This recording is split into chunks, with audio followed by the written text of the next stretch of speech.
Hey guys, there was a time in history when getting a bed for the night didn't mean privacy or even comfort. It often meant climbing in beside complete strangers, sometimes 2 or 3 at a time, and hoping everyone stayed relatively still until morning. Before we settle in, I'm curious. Where are you watching from tonight, and what piece of history would you like us to explore next? If you enjoy this kind of calm, thoughtful storytelling, a simple like really helps support the channel. And if you'd like more quietly fascinating history like this, consider subscribing. Now, let's ease into what it was actually like to share a bed with strangers in the Middle Ages. It's easy, from a modern perspective, to imagine this as an odd social quirk, perhaps a charming relic of a more communal age.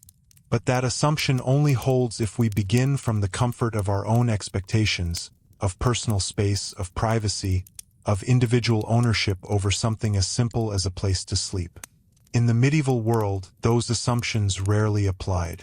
To understand why strangers so often ended up sharing beds, you have to begin with a quieter, more practical reality. Beds were expensive. Not just in the sense of cost, but in labor, materials, and status.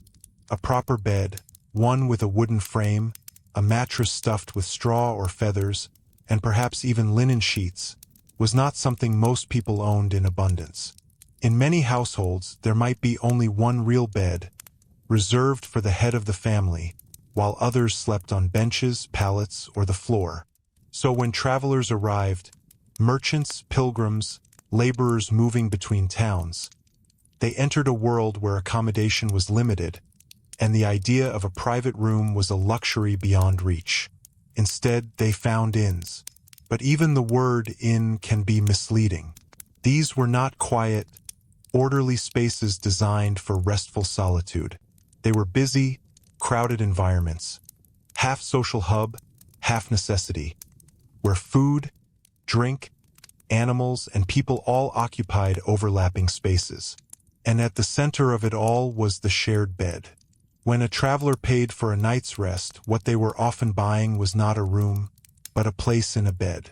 That bed might already be occupied, or it might soon be. The innkeeper's goal was simple: maximize space, minimize waste. An empty portion of a mattress was, in a practical sense, a missed opportunity. So strangers were placed together. Sometimes this meant 2 people, sometimes 3. In more crowded circumstances, even more bodies could be arranged side by side, carefully positioned to fit within the limits of the frame. The arrangement was not considered unusual. It was expected, and perhaps more importantly, it was normalized. For medieval people, the boundary between public and private life was far less defined than it is today. Homes were shared spaces. Work, eating, and sleeping often happened in the same room. The body itself was less shielded from others.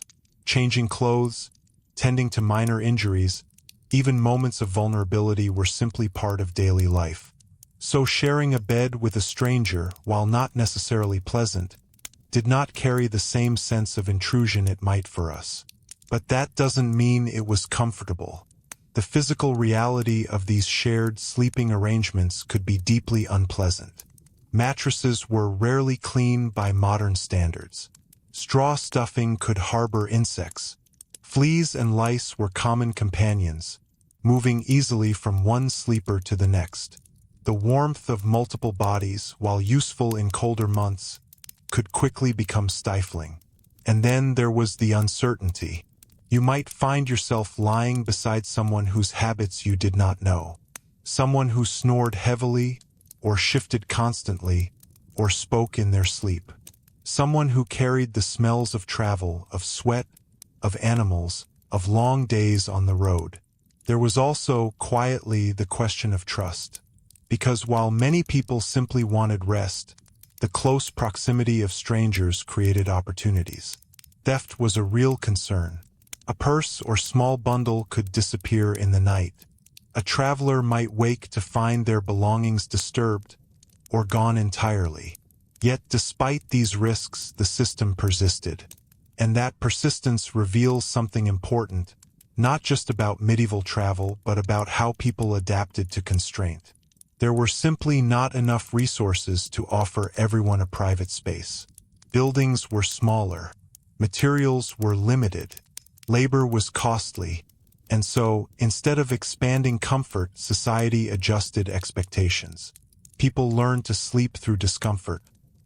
They learned to position themselves carefully, to keep valuables close, to accept a level of inconvenience as part of movement and survival. Over time, what might have felt strange became routine, and in some cases it even developed its own quiet etiquette. Travelers might agree, without speaking it aloud, to keep to their side of the bed as much as possible, to avoid unnecessary contact, to rise quietly if they woke early. These small, unspoken understandings helped maintain a fragile sense of order within an inherently awkward situation. But even with these adaptations, there were moments when the experience revealed something deeper about the world these people inhabited. Because sharing a bed with strangers was not just about space, it was about hierarchy. Not all beds were equal. Wealthier travelers could sometimes secure better arrangements, fewer occupants, cleaner linens, perhaps even a degree of separation from the busiest parts of the inn. Meanwhile, those with less means accepted whatever space remained. And so, within the same building, you could see a subtle layering of status, expressed not through grand displays, but through something as basic as how many people you had to share your bed with. It's a detail that's easy to overlook, but it speaks to a larger pattern. Comfort, privacy, and control over one's own environment were not evenly distributed. They were privileges negotiated, earned, or simply out of reach. And yet, despite all of this, people continued to travel. Merchants carried goods across regions. Pilgrims made long journeys toward sacred sites. Messengers moved between towns, connecting distant parts of the world in slow, deliberate ways. Each night, they entered unfamiliar spaces. Each night, they lay down beside strangers. And in doing so, they participated in a quiet, shared understanding that the road required compromise, that rest was never perfect, and that the boundaries we take for granted were, for them, far more flexible. What's perhaps most striking is not that this system existed, but how ordinary it became. Because when something is repeated often enough, even discomfort can begin to feel like a kind of normal. And that normality begins to raise a more subtle question, not just about how people slept, but about how they thought about personal space at all, and whether the idea of privacy, as we understand it today, would have felt familiar to them in any meaningful way. And to explore that, we have to step slightly beyond the bed itself into the structure of medieval life as a whole, where the line between the individual and the shared world was never quite as clear as we might expect. And to explore that, we have to step slightly beyond the bed itself into the structure of medieval life as a whole, where the line between the individual and the shared world was never quite as clear as we might expect. In many ways, the shared bed was not an exception, it was a reflection of a broader pattern. Medieval life was lived in layers of proximity. Houses were rarely divided into specialized rooms as we understand them today. A single space might serve as kitchen, workplace, gathering area, and sleeping quarters all at once. Firelight flickered over everything, revealing not separate lives, but overlapping ones. So the act of lying down beside strangers in an inn was simply an extension of a daily reality in which separation was limited, and privacy, when it existed, was often temporary. Even within households, the idea of sleeping alone was uncommon. Families frequently shared beds, sometimes across generations. Children slept beside parents, servants slept near their masters, and guests were absorbed into whatever space could be found. The bed itself was less a personal refuge and more a communal resource, an object that served the needs of the group rather than the comfort of the individual. And this begins to shift how we understand the emotional experience of sharing a bed with strangers. It was not necessarily comfortable, but it was also not entirely alien. What mattered more was familiarity with the system, rather than familiarity with the person.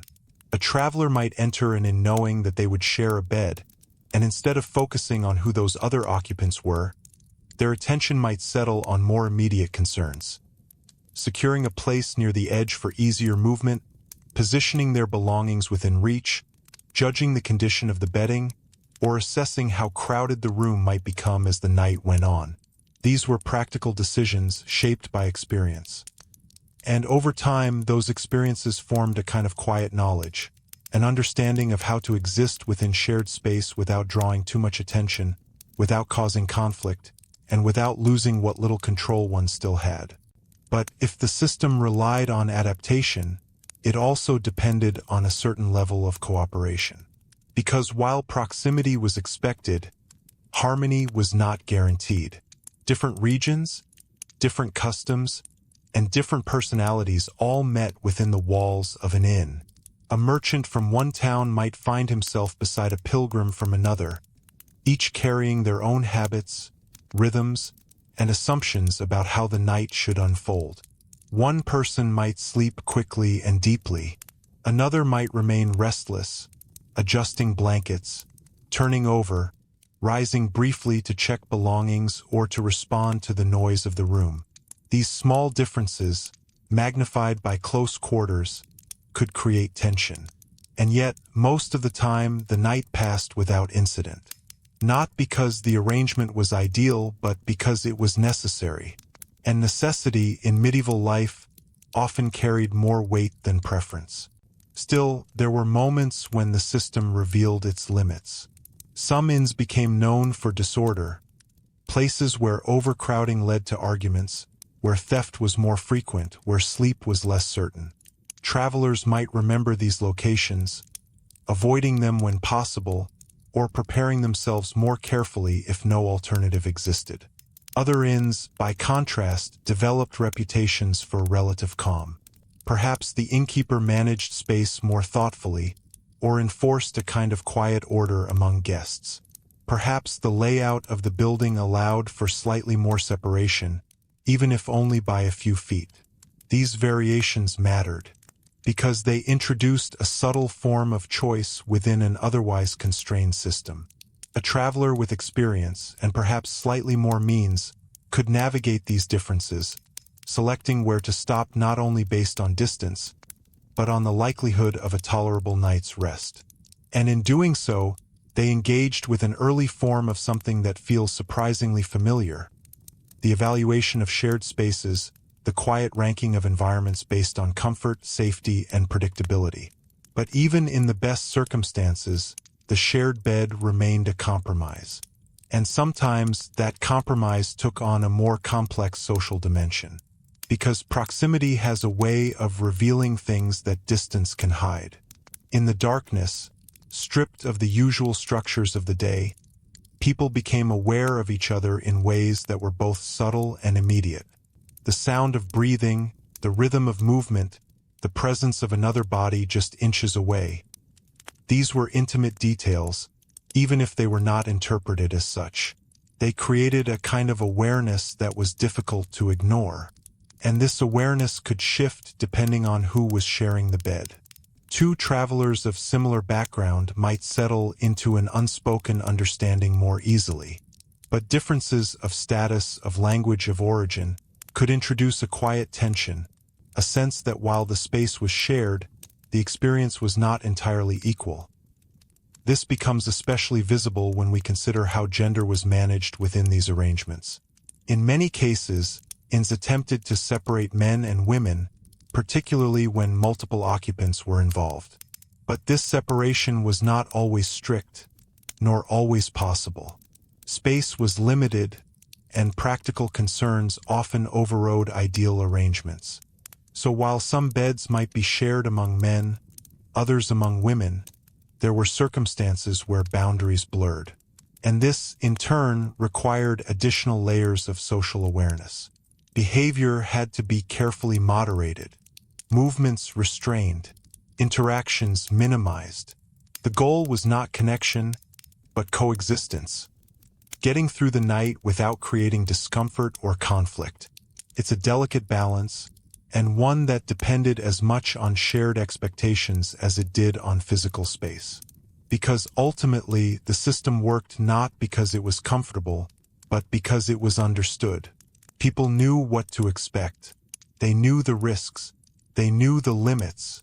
And within those boundaries, they found ways to rest.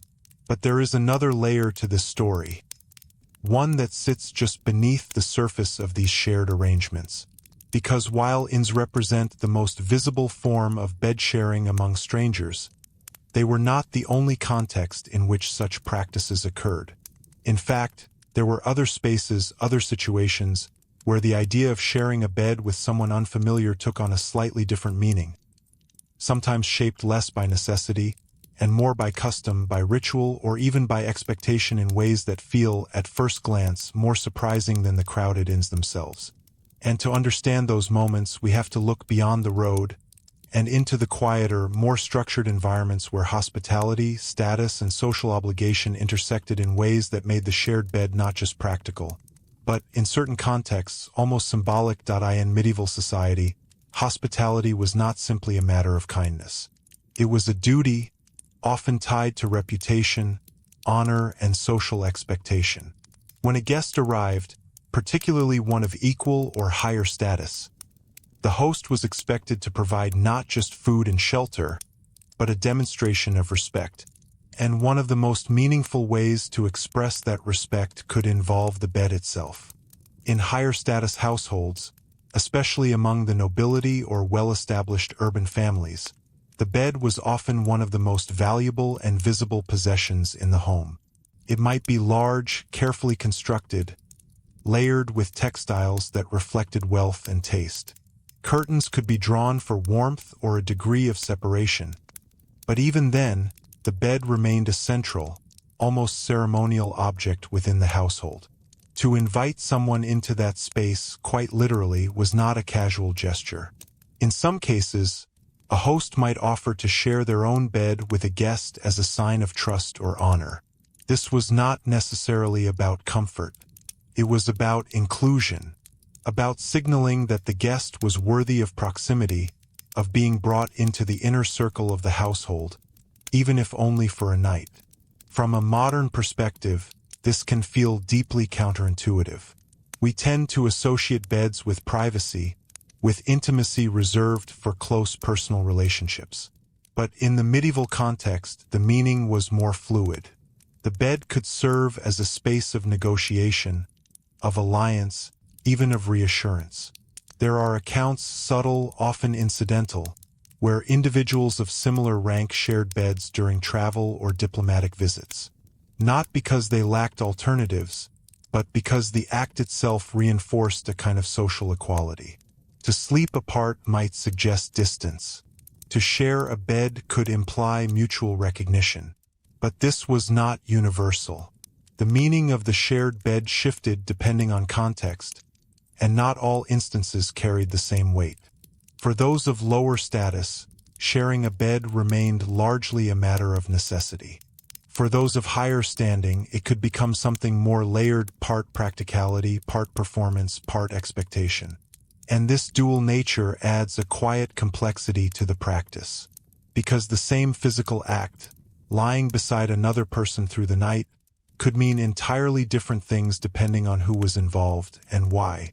It also reveals how deeply social structure shaped even the most basic human experiences.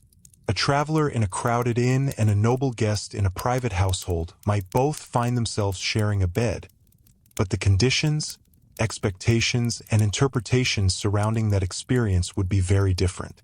In one case, it was about making do with limited space. In the other, it could be about signaling status, maintaining relationships, or fulfilling a role within a broader system of obligation. And yet, in both cases, the body still had to rest. The same physical realities applied. The same need to settle into an unfamiliar rhythm. The same awareness of another presence, close enough to be felt in the subtle movements of the mattress, in the shared warmth beneath heavy coverings. Which raises an interesting tension, because while social meaning could reshape how the act was understood, it could not entirely remove the discomfort. Even in more refined settings, the shared bed was not necessarily ideal. It was simply acceptable, sometimes even expected. And this acceptance tells us something important about the priorities of the time. Privacy as a consistent, protected condition was not yet a central value. Instead, flexibility was. The ability to adjust, to accommodate, to function within shared environments was essential. But that flexibility had limits. There were moments when the boundaries of comfort, trust, and expectation began to strain. One of those moments can be found in the experience of long-distance travelers who stayed repeatedly in different households rather than inns, moving through networks of obligation, relying on introductions or connections to secure lodging. In these situations, the shared bed became part of a more personal exchange. You were no longer simply one of many occupants in a crowded room. You were a guest within someone's home. Your presence carried weight. Your behavior was observed, remembered, and potentially discussed beyond that single night. And so the act of sharing a bed took on a heightened significance. It required not just physical adjustment, but social awareness, a sensitivity to the customs of the household, an understanding of what was appropriate and what might be quietly judged. Even small actions, when to lie down, how to position oneself, whether to speak or remain silent, could influence how the interaction was perceived. In this sense, the shared bed became a space of subtle negotiation, not in a dramatic or overt way, but in the quiet calibration of behavior that allowed two individuals, sometimes strangers, sometimes acquaintances, to occupy the same space without friction. And this negotiation was not always equal. A guest of lower status might feel a greater pressure to conform, to avoid causing offense, to remain as unobtrusive as possible. Meanwhile, a host or a higher status individual might feel more at ease, more entitled to shape the conditions of the interaction. These imbalances, while rarely stated directly, would have been understood. They were part of the social fabric, just as much as the shared bed itself. But there is another layer still to consider, one that moves us slightly away from the immediate experience of sleeping and toward how people remembered and interpreted these moments afterward. Because not all shared beds were forgotten as routine. Some became stories. Occasionally, the unusual combination of people, the discomfort of the situation, or the unexpected events of the night would leave an impression strong enough to be retold. These stories, passed along in conversation or recorded in personal accounts, offer small glimpses into how people felt about the experience. They do not always present it as normal. Sometimes they hint at unease, at awkwardness, at the strange intimacy of lying beside someone whose life, habits, and background remained largely unknown. And yet, even in these moments, there is rarely a sense of outrage. More often, there is a quiet acceptance, a recognition that this was simply part of how things were done. Which brings us back to the idea of normality, not as something fixed, but as something shaped by repetition, by constraint, and by shared understanding. In the medieval world, the boundaries of personal space were not drawn in the same way they are today. They were negotiated, adjusted, and sometimes set aside entirely in the face of practical need or social expectation. And the bed, simple, familiar, and essential, became one of the places where those boundaries were most visibly tested. But as we move further into this world, another question begins to emerge. Because while we've looked at how people shared beds, we haven't yet fully explored how they experienced the night itself within those shared spaces. What it actually felt like, not just physically, but mentally.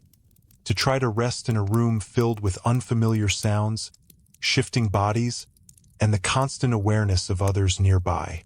And to understand that we have to step even closer to the experience itself, into the long, quiet hours after the fire dimmed, when conversation faded, and the realities of the medieval night began to settle in. At first, there would still be movement.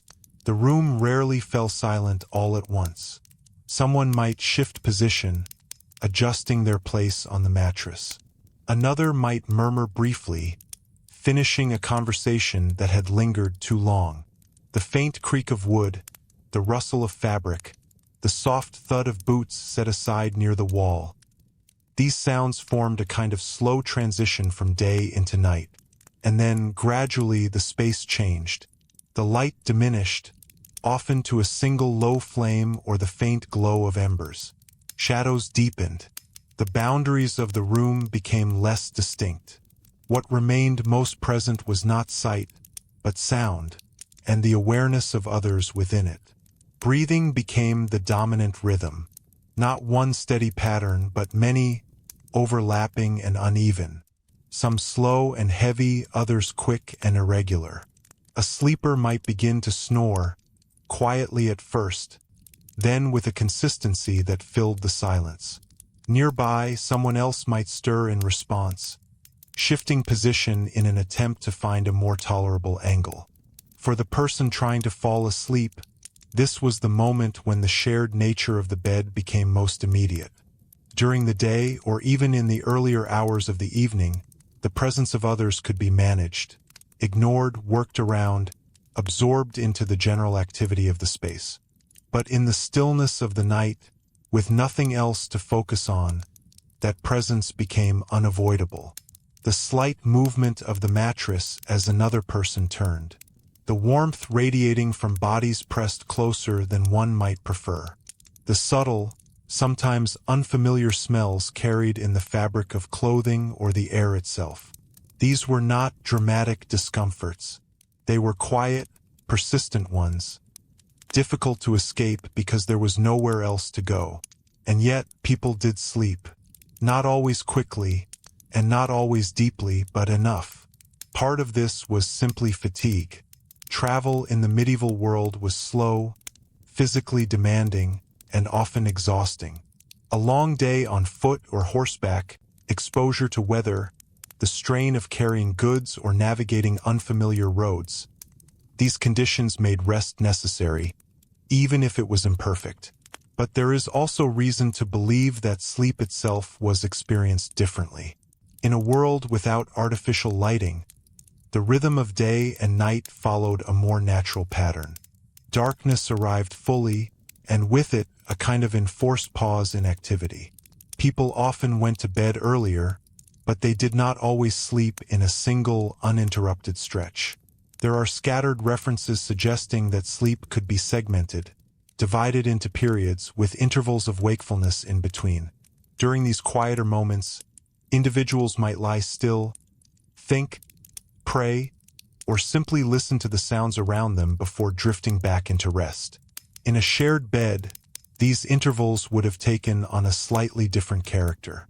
Waking in the middle of the night, you would not be alone with your thoughts. You would be aware almost immediately of the others beside you. Perhaps one person was already awake, shifting gently. Another might be deeply asleep, their breathing steady and unchanging. The room itself might feel both still and subtly alive at the same time. It is in these moments that the psychological experience becomes more visible, because rest is not only physical. It depends in part on a sense of ease, a feeling that one is safe, that the environment is stable, that there is no immediate need for vigilance. And in a room full of strangers, that sense could be fragile. Even if nothing was wrong, the possibility that something might be wrong could linger quietly in the background. A sound that didn't quite fit the pattern. A movement that seemed slightly out of place. These small uncertainties might not fully wake a person, but they could prevent the deeper, more relaxed forms of sleep we often take for granted. So people learned to rest within a degree of alertness. Not consciously, perhaps, but as a kind of adaptation. The body would settle, but not entirely. The mind would quiet, but remain partially aware. This balance between rest and awareness was part of the experience. And over time, it likely became familiar. But even within this familiarity, there were variations. The experience of the night would differ depending on the season, for example. In colder months, the shared warmth of multiple bodies could become an advantage. Heavy coverings might be pulled close, the bed becoming a contained space where heat was preserved. In these conditions, proximity, though still inconvenient, offered a kind of practical benefit. In warmer weather, however, the same arrangement could feel stifling. Airflow was limited. The closeness of others intensified the heat. Sleep might come more slowly, broken more often by discomfort. A traveler might wake to find the air thick, the room still, the sounds of breathing heavier in the warmth. And then there were the interruptions. Not every night passed quietly. Doors might open late as new arrivals entered the inn, bringing with them noise, movement, and the brief disruption of settled patterns. Someone might rise before dawn, preparing to leave early, gathering belongings in the half-light. These transitions, though routine, could ripple through the room, disturbing those still at rest. Again, these were not extraordinary events. They were part of the expected rhythm. And because they were expected, they were tolerated. But there is a subtle difference between tolerating something and finding it comfortable. And it is within that difference that the reality of shared sleeping becomes clearer. This was not an experience designed for rest in the way we might define it today. It was an experience shaped by necessity, managed through adaptation, and accepted through familiarity. And yet, even within these constraints, people found ways to make the night their own. Some might turn slightly away from others, creating a small sense of separation.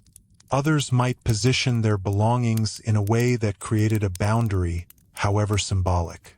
A cloak folded at the edge of the bed, a bag placed within reach. These small acts offered a degree of control within a shared space. They were quiet gestures, but meaningful ones, because they allowed individuals to maintain a sense of self, even when physical space was limited. And this brings us to another, often overlooked aspect of the experience. Because while much of the focus falls on discomfort, there were also moments, subtle, easily missed, where the shared nature of the night created a different kind of connection. Not necessarily conversation, and not necessarily familiarity, but a shared condition. A recognition, perhaps, that everyone in the room was navigating the same constraints.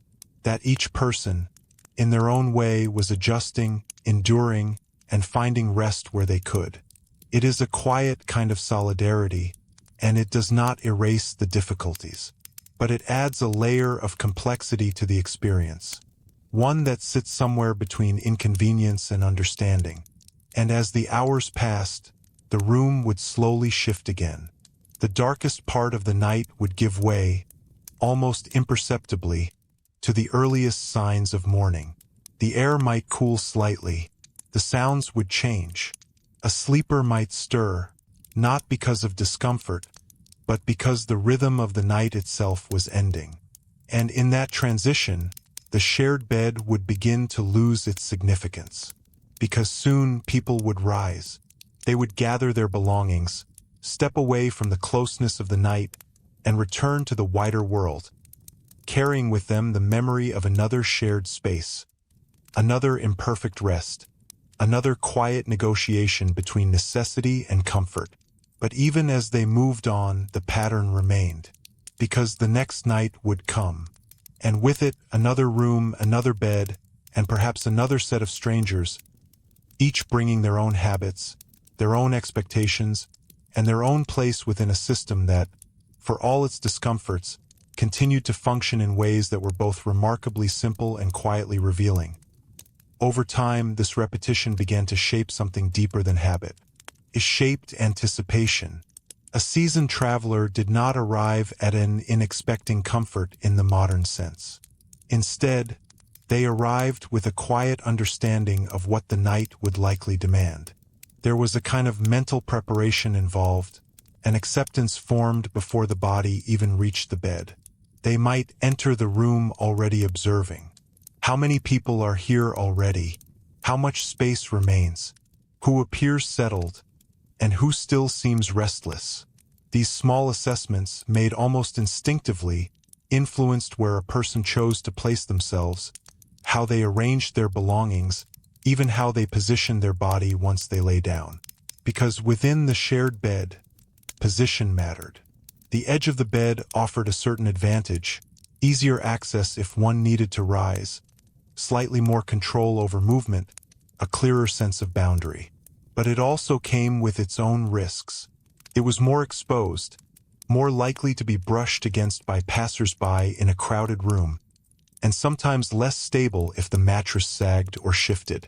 The center, by contrast, provided warmth and a degree of enclosure, but at the cost of flexibility. Once settled there, movement became more complicated. Rising early meant disturbing others. Adjusting position required negotiation, however subtle. These were not formal rules. They were patterns learned over time, and they reveal how even within constraint, people sought small ways to shape their experience. But anticipation extended beyond physical arrangement. There was also an awareness of timing. Arriving early could mean a better place in the bed. Arriving late might mean accepting whatever remained, regardless of comfort. Some travelers would plan their day with this in mind, adjusting their pace on the road to reach an inn before it became too crowded. This, in turn, created a quiet rhythm along common routes, an unspoken coordination among those who moved through the same spaces, each trying to secure a slightly more manageable night. And yet, even with preparation, the outcome was never fully predictable, because each night brought new combinations of people. A group of merchants traveling together might take up much of a room, speaking in low tones before sleep, their presence filling the space with a certain cohesion. A lone traveler might find themselves among strangers who shared no language, where communication was limited to gestures and brief exchanges. In these situations, the shared bed became not just a physical arrangement, but a meeting point of different worlds. Different regions, different customs, different rhythms of life, all brought into contact, if only for a few hours. And while most of these interactions remained quiet, almost unnoticed, they contributed to a broader flow of experience. A traveler might carry impressions from one place to another, not just of landscapes or markets, but of how people behaved in these intimate, shared moments. Who was considerate? Who was restless? Who seemed accustomed to the arrangement, and who appeared uneasy?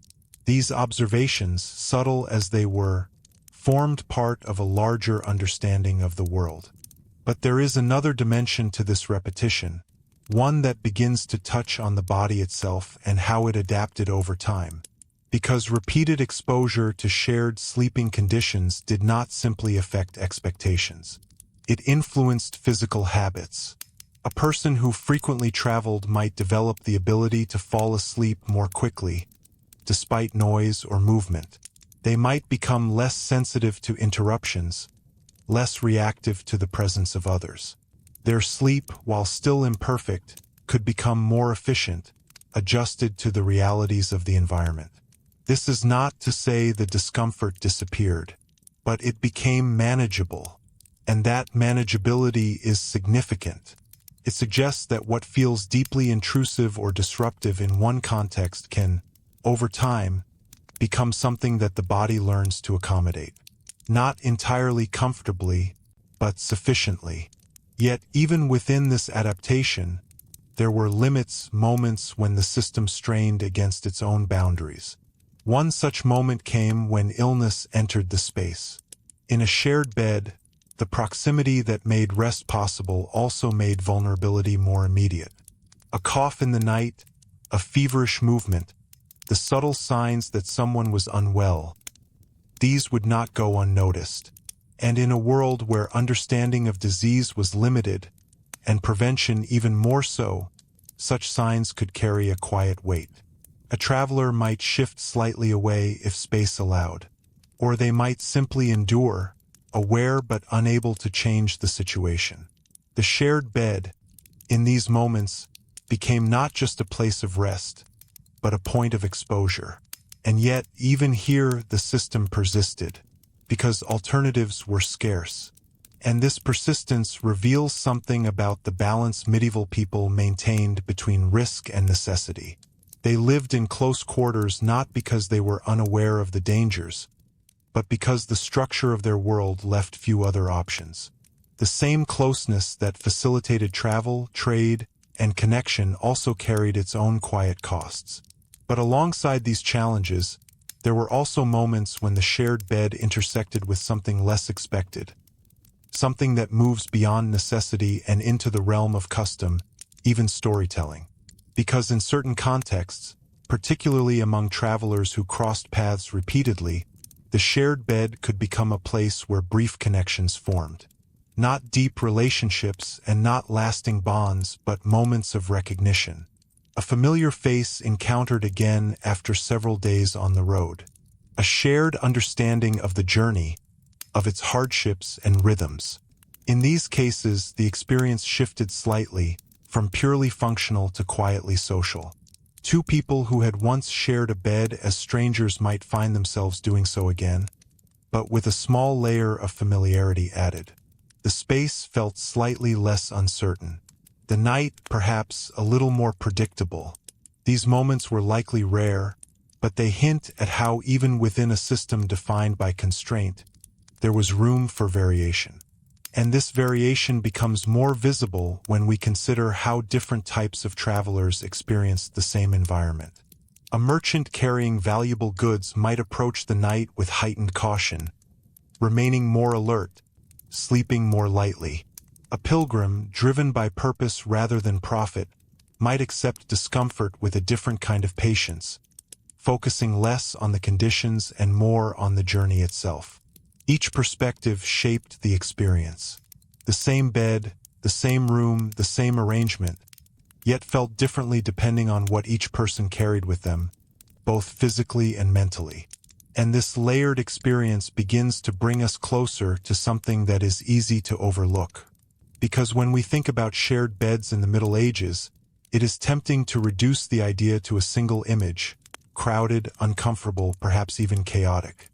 But in reality, it was a system composed of many small variations, shaped by context, by status, by experience, and by expectation. It was not one fixed experience, but many overlapping ones. And within those overlaps, people found ways, imperfect but effective, to rest, to continue, and to move forward. Which brings us, quietly, to another shift. Because while we've explored how people adapted to shared sleeping over time, and how the experience unfolded across repeated nights, there is still a question of change. Not sudden change, but gradual.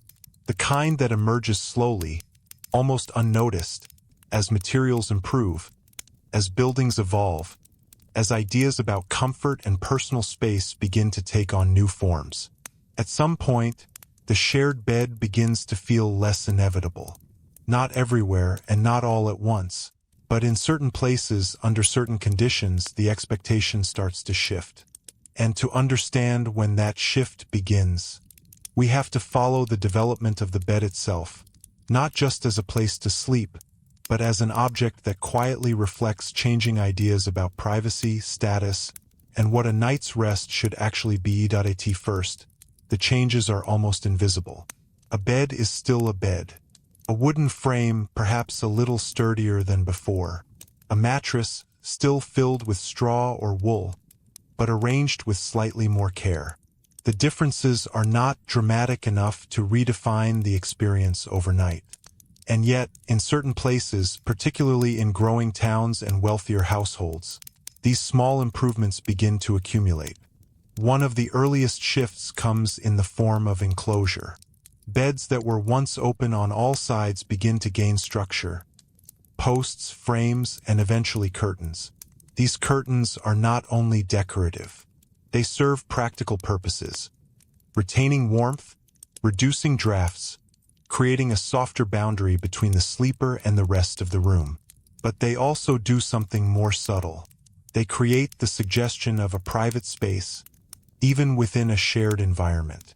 A person lying within a curtained bed is still physically present in the same room as others, but visually separated. The movement of fabric, the dimming of light, the soft barrier between inside and outside, these elements begin to change how the space is experienced. And once that idea exists, even in a limited form, it becomes difficult to ignore, because it introduces a new possibility. Not full privacy, not yet, but a version of it. In inns, this change appears more slowly. Most establishments continue to rely on shared arrangements, simply because they are efficient.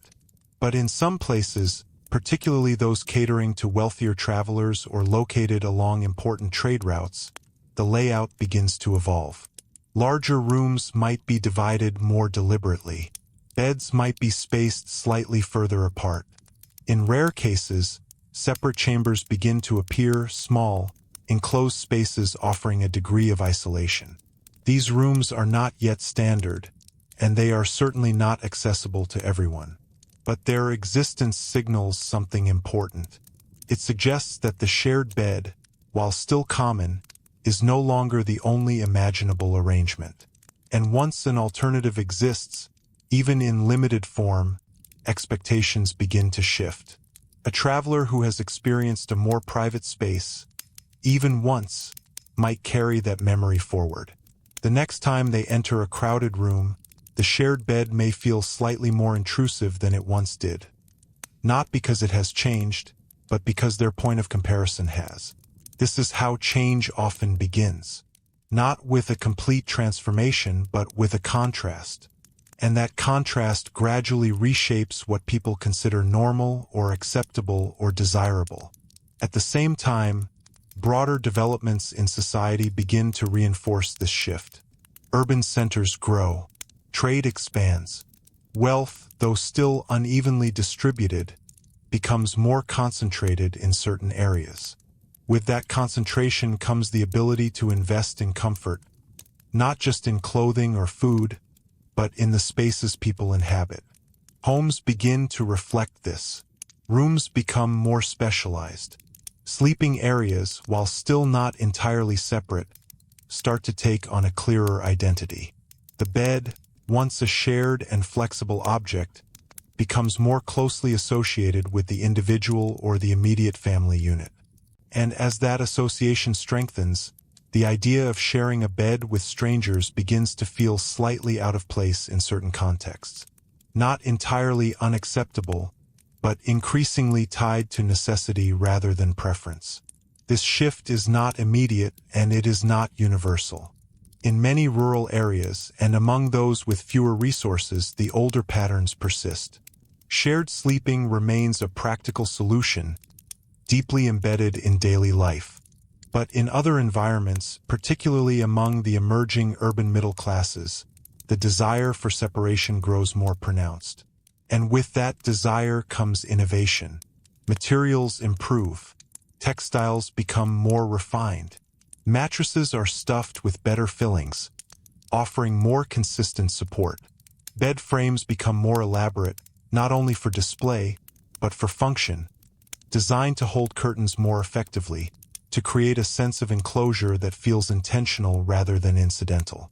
Even the act of entering a bed begins to change. Instead of simply lying down in a shared space, a person might draw curtains around themselves, creating a small, contained world. The sounds of the room are softened. The movements of others are less visible. The boundary, while still permeable, becomes more defined. And this boundary has psychological effects. It allows for a different kind of rest, one that is less dependent on constant awareness of others. It introduces the possibility of withdrawing, even briefly, from the shared environment. But with this possibility comes a new tension, because not everyone has access to it. Those who can afford more private arrangements begin to experience sleep differently. They may grow less accustomed to the interruptions, the proximity, the subtle negotiations of shared space.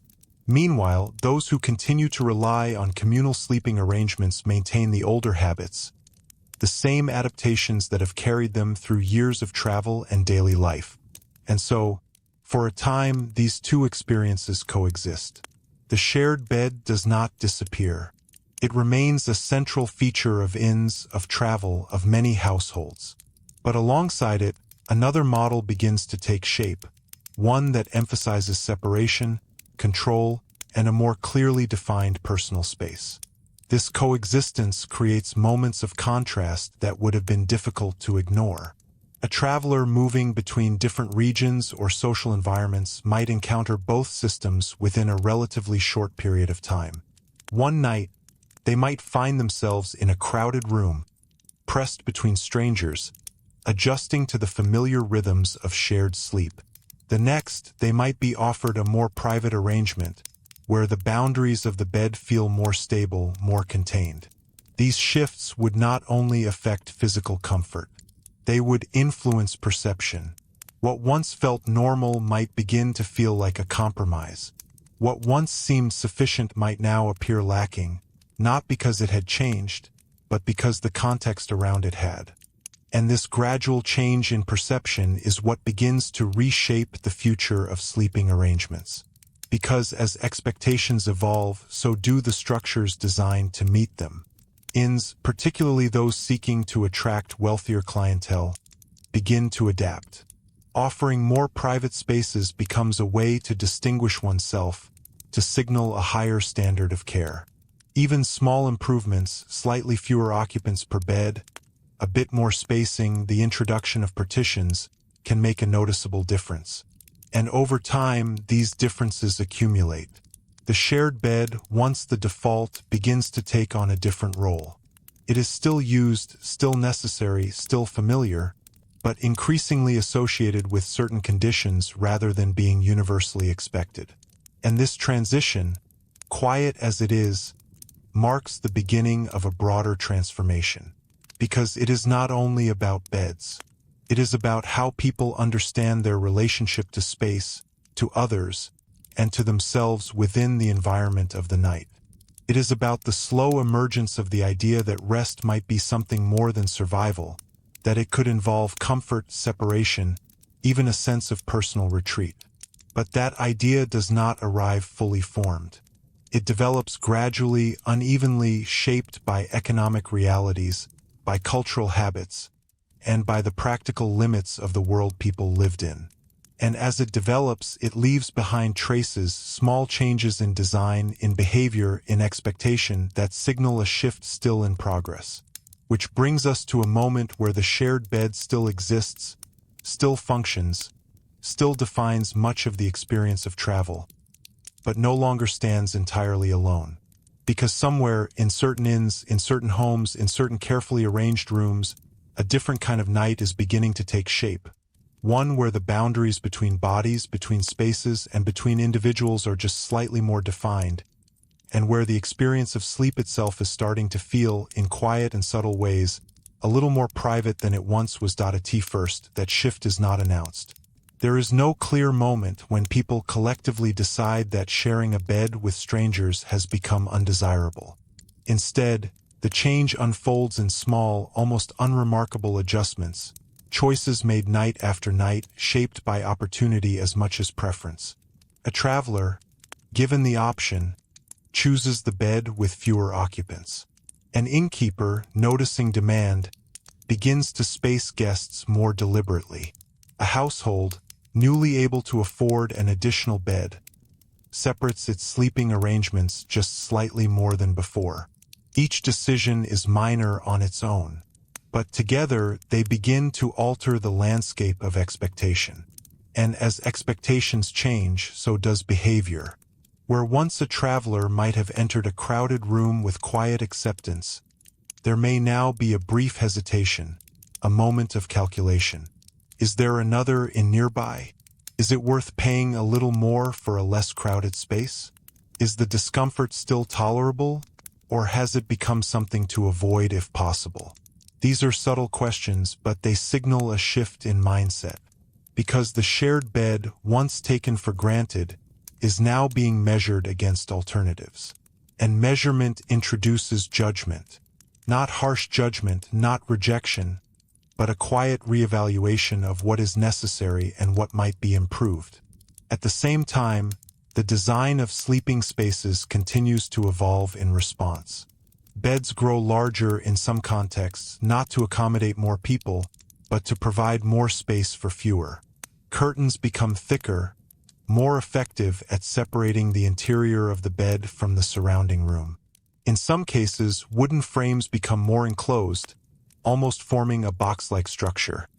An early attempt to create a contained sleeping environment within a shared building.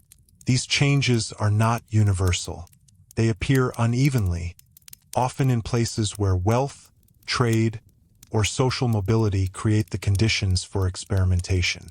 But their influence extends beyond their immediate setting, because even those who do not have access to these improved arrangements become aware of them. Stories travel. Descriptions of more comfortable inns, of quieter rooms, of beds that offer a degree of separation. These circulate among travelers, shaping expectations even before they are experienced directly. An expectation, once altered, is difficult to reverse. This creates a kind of tension within the system. On one hand, the practical realities of medieval life still demand efficiency. Inns cannot easily abandon shared sleeping arrangements without reducing capacity. Space remains limited. Resources remain unevenly distributed. On the other hand, the idea of a different kind of rest, one that involves more control, more privacy, begins to take hold. And so, for a time, the two models exist side by side. A traveler might move between them, experiencing the contrast repeatedly. One night defined by closeness and compromise, the next by a modest but noticeable degree of separation. These alternating experiences do more than influence comfort. They begin to shape memory, because what stands out is not always the most extreme condition, but the difference between one condition and another. The relief of a slightly more private space after a crowded night can feel more significant than the discomfort that preceded it. And that relief lingers. It becomes something to seek again. But even as this shift progresses, it does not erase the older system entirely. There are still many situations where sharing a bed with strangers remains unavoidable. Busy routes, peak travel seasons, regions with fewer resources. These continue to produce the same conditions that shaped earlier experiences. And in these spaces, the old habits persist. People still adjust, still negotiate, still find ways to rest within shared environments. The knowledge accumulated over generations does not disappear. It remains useful, necessary, and often relied upon, which means that for a significant period of time, individuals must navigate both realities. They must be capable of adapting to shared spaces while also becoming aware of the possibility of more private ones. They must hold both experiences in mind, shifting between them as circumstances require.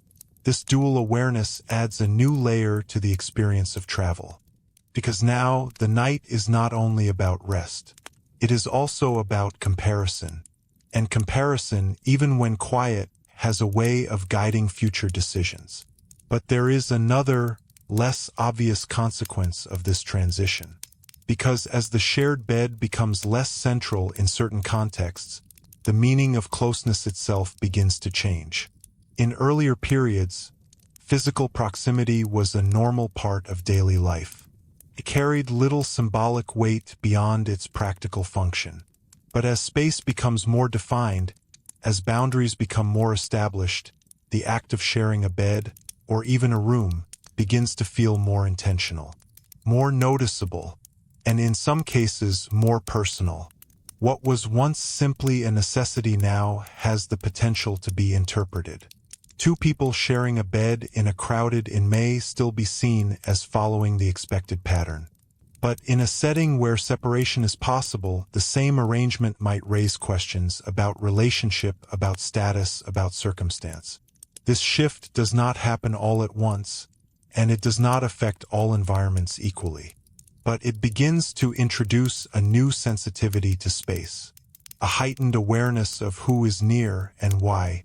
And this awareness gradually reshapes not just sleeping arrangements, but the broader structure of social interaction.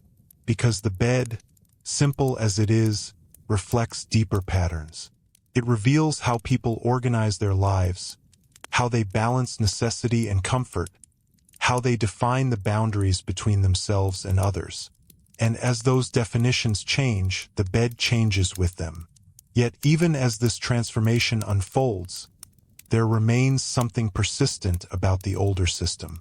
Because for all the improvements, for all the gradual movement toward privacy, the realities of travel continue to bring people together in shared spaces. Journeys do not become easier overnight. Roads remain long. Distances remain significant. And for many, the options available at the end of a day's travel are still limited. So the shared bed does not vanish. It adapts. In some inns, it becomes more organized, fewer people per bed, clearer arrangements, a slightly greater attention to comfort. In others, it remains much as it was, shaped by necessity and maintained by habit. And within this mixture of old and new, the experience of the night continues to evolve. Because now, when a traveler lies down beside strangers, they may carry with them a different kind of awareness. An awareness not just of the immediate discomfort, but of the possibility that it could be otherwise. And that awareness, quiet as it is, begins to influence how the experience is felt. It may make the closeness seem more noticeable, the interruptions more distinct, the lack of separation more present. Or, in some cases, it may make the experience feel more temporary, something to be endured for a night, rather than accepted as a constant condition. This subtle shift in perception marks an important stage in the story, because it shows that change is not only about physical structures. It is also about how those structures are understood. And once understanding begins to shift, the path toward further change becomes easier to follow, which leads us, almost naturally, to the next layer of this transformation. Because as expectations continue to evolve, and as the idea of a more private, more controlled night takes hold, there are certain places where this change becomes more deliberate, more structured, and more clearly defined. Places where the shared bed begins to be replaced not just by improved versions of itself, but by something fundamentally different. And to see that shift more clearly, we have to move into those environments where innovation, necessity, and expectation come together in a way that begins to reshape the very idea of what it means to rest at the end of a long day's journey. These environments are not always the grandest or the most obvious. In fact, some of the earliest and most meaningful changes occur in places that sit quietly between worlds, larger inns positioned along busy trade routes, growing towns where merchants linger longer than before, and households that, while not noble, possess enough stability to begin refining how space is used. In these places, the structure of accommodation starts to change in more deliberate ways. Instead of a single large room filled with beds, there might be an effort to divide space into smaller sections. Not fully separate rooms in the modern sense, but partitions, wooden screens, hanging fabrics, or carefully arranged furniture that interrupt the openness of the space. These divisions do not eliminate sharing, but they begin to organize it. A group of travelers might now share a section rather than an entire room. A bed might still be shared, but with fewer people and within a more contained environment. The sense of exposure, though still present, is slightly reduced. And that reduction matters, because it alters not just the physical arrangement, but the feeling of the space. When boundaries are suggested, even imperfectly, they change how people behave. Voices lower more easily. Movements become more measured. The awareness of others remains, but it is softened by the presence of a barrier, however thin. And in that softened awareness, a different kind of rest becomes possible. Still not private, but less exposed. Still shared, but more controlled. At the same time, another development begins to influence these changes, the growing importance of reputation among inns. As travel increases and as more people move between towns for trade, pilgrimage, or work, certain establishments begin to distinguish themselves not just by location, but by the quality of the experience they offer. Word spreads, and in that provides a slightly quieter night, a slightly cleaner bed, or a slightly more organized sleeping arrangement becomes known along the route. Travelers remember, they return if they can. They recommend it quietly to others. And in response, some innkeepers begin to recognize that comfort, within limits, has value. Not just as a kindness, but as a way to attract and retain guests. This does not lead to immediate transformation, but it encourages incremental change. Beds are spaced a little more carefully. Occupancy is managed with slightly more attention. In some cases, a traveler willing to pay more might be offered a less crowded arrangement, even if it is not fully private. These small distinctions begin to formalize what was once fluid. Where once all travelers might have expected roughly the same conditions, now there are variations, tiers of experience shaped by cost, availability, and reputation. And this introduces another quiet shift. Because now, the shared bed is not only a matter of necessity. It becomes, in some contexts, a marker of circumstance. Those who share more closely are not simply participating in a common arrangement. They are occupying a particular place within a changing system. Those who manage to secure more space, more separation, are not just more comfortable. They are participating in the early stages of a different expectation. And this layering of experience becomes more visible as towns grow. In larger urban centers, where buildings can be constructed with greater complexity, the idea of separate sleeping chambers begins to take clearer form. Not widespread, not accessible to all, but present enough to influence how people think about the night. A traveler might, for the first time, encounter a space that feels distinctly their own, even if only for a single evening. A small room, a door that can be closed, a bed that is not shared. The experience, even if brief, is significant, because it introduces a new relationship between the individual and the space they occupy. Instead of adapting to others, the environment adapts, if only slightly, to them. And once this relationship is felt, it begins to reshape what rest means. Sleep is no longer only about endurance or adaptation. It begins to carry the possibility of retreat, of stepping away from the presence of others, of existing, for a time, within a boundary that feels more secure. But this possibility does not spread evenly. For many, it remains out of reach. And so, once again, the system holds multiple realities at once. In one part of a town, a traveler might lie down alone, separated from others by walls and doors. In another, just streets away, people continue to share beds, to adjust to the movements and sounds of strangers, to navigate the same patterns that have defined travel for generations. These parallel experiences do not immediately replace one another. They coexist, and in their coexistence, they create a kind of transition space, a period where the meaning of the night is no longer fixed, but shifting. But perhaps one of the most revealing aspects of this shift is not found in the structures themselves, but in how people respond to them. Because when given a choice, even a limited one, people begin to reveal what they value. Some continue to accept shared arrangements without hesitation, guided by habit, cost, or a sense that the difference is not worth pursuing. Others, when able, seek out more space, more separation, more control over their environment. And these choices, repeated over time, begin to influence the direction of change. Not through any single decision, but through accumulation. Innkeepers notice which rooms are requested first, which arrangements are avoided when alternatives exist, which features, however small, seem to matter to those who pass through. And slowly, almost imperceptibly, the system adjusts. But even as it adjusts, it carries forward the memory of what came before. Because the shared bed does not disappear without leaving its mark. The habits it required, the ability to rest in noise, to tolerate proximity, to adapt quickly to unfamiliar conditions, remain part of the traveler's experience, even as new options emerge. In this way, the past lingers within the present. A person who has spent years sharing beds with strangers does not immediately forget how to do so. Even when offered a more private space, they may still carry a certain alertness, a sensitivity to sound, a readiness to adjust.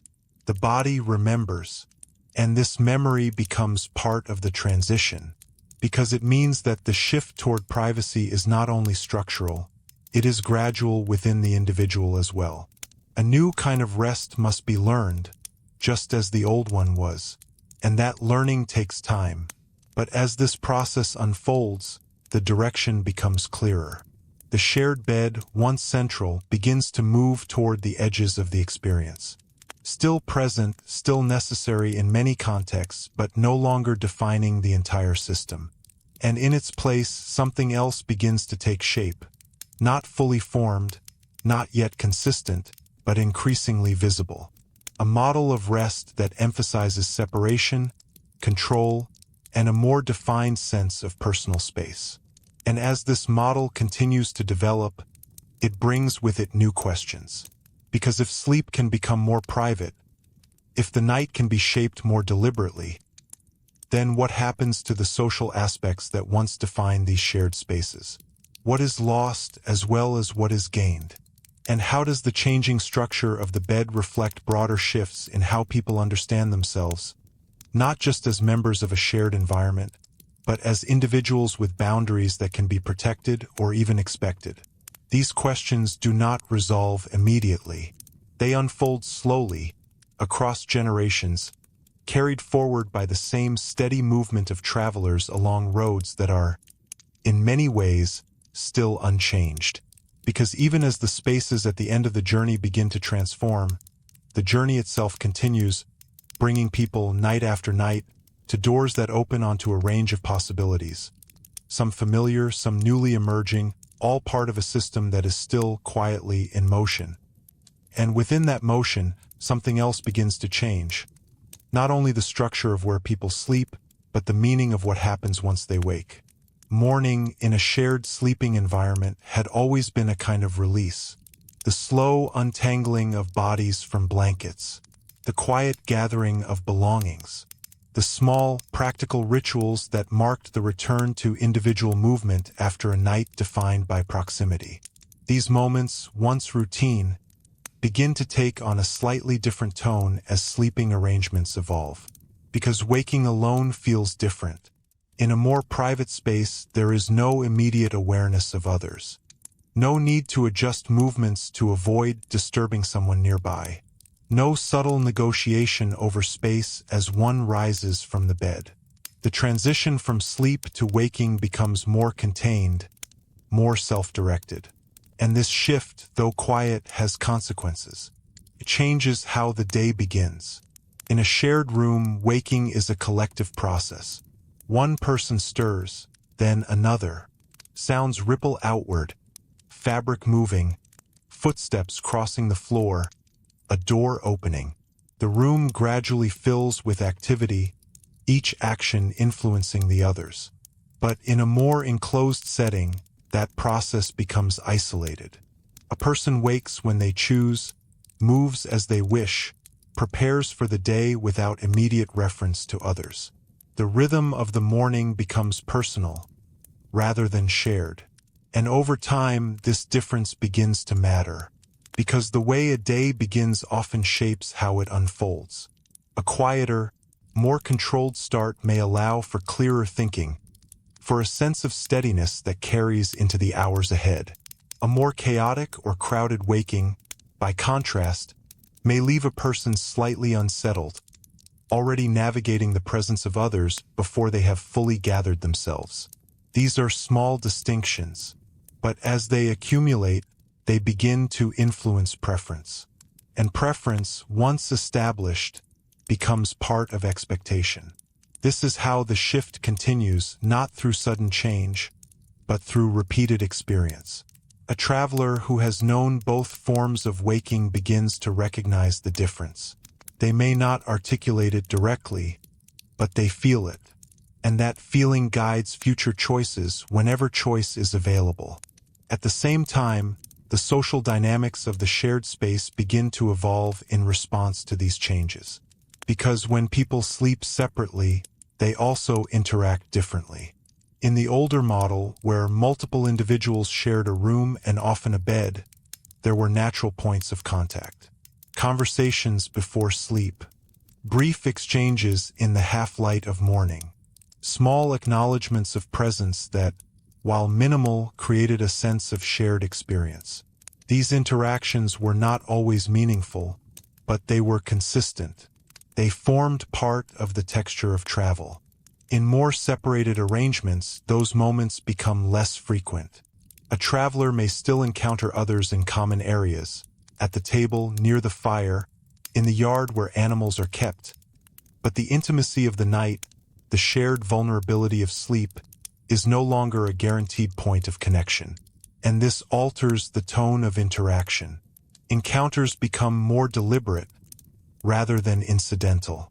Conversation happens by choice, not by proximity. And while this may increase comfort for some, it also changes the social atmosphere of these spaces. The inn, once a place where people were brought together by necessity, begins to allow for a greater degree of separation, not only in sleep but in experience. This is not necessarily a loss or a gain. It is a shift, and like many shifts, it carries both subtle advantages and quiet trade-offs. But even as separation increases in some contexts, the shared bed continues to hold its place in others, particularly in moments of pressure. A sudden influx of travelers, a market day, a seasonal movement, a religious festival, can quickly overwhelm the capacity of even the most organized inn. In these moments, the system contracts back toward its earlier form. Beds fill more densely. Space is used more efficiently. The careful divisions of quieter times give way to the practical demands of the moment.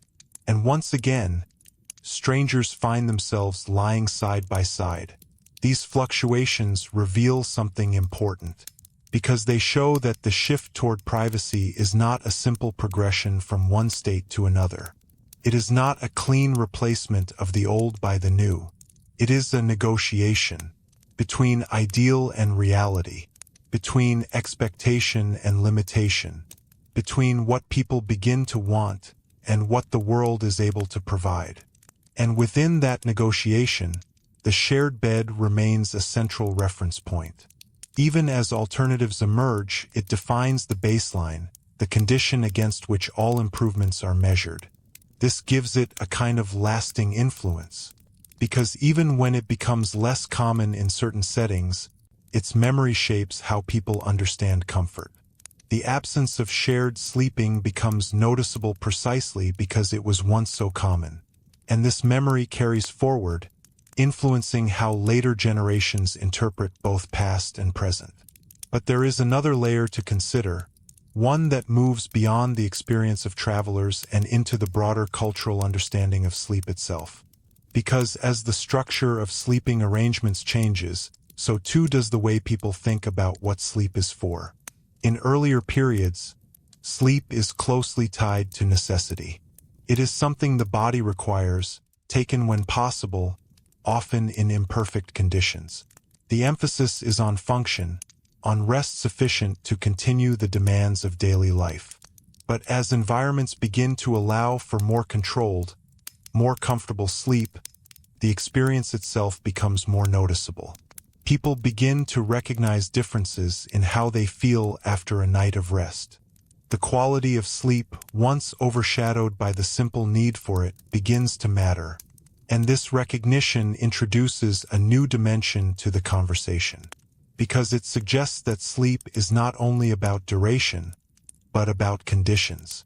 And once that idea takes hold, it begins to influence behavior in subtle ways. A traveler may begin to seek not just any bed, but a better one. A household may invest in improved bedding not only for display, but for comfort. An innkeeper may consider not just how many guests can be accommodated, but how those guests experience the night. These considerations do not transform the system overnight, but they begin to reshape its priorities. And as priorities shift, so do outcomes. The shared bed, once an unquestioned necessity, becomes something that is gradually reconsidered, not rejected entirely, but repositioned within a changing framework of expectations. And this repositioning continues quietly across time, because each improvement, each small adjustment, each moment of contrast adds to the overall movement. A movement that is not always visible in any single night, but becomes clear when viewed across many. And as this movement progresses, it brings us closer to a world where the idea of lying down beside strangers begins to feel less like a default and more like a specific circumstance, a situation defined by context rather than assumed as standard. But that world is still emerging. And in the meantime, the older patterns remain active, woven into the fabric of travel, of daily life, of the practical realities that continue to shape how people move, rest, and exist within shared spaces. Which means that, for a long stretch of time, the medieval night continues to hold both possibilities at once.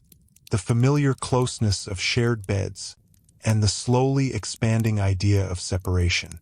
Two ways of sleeping, two ways of experiencing the same hours of darkness, both present, both real, and both continuing side by side as the story moves forward into the next phase of how people understood what it truly meant to rest. What begins to emerge in this next phase is not simply a change in space, but a change in sensitivity. People do not suddenly stop sharing beds, but they begin slowly to notice the experience in a different way. Where once discomfort was absorbed as part of the background of travel, it now stands out slightly more.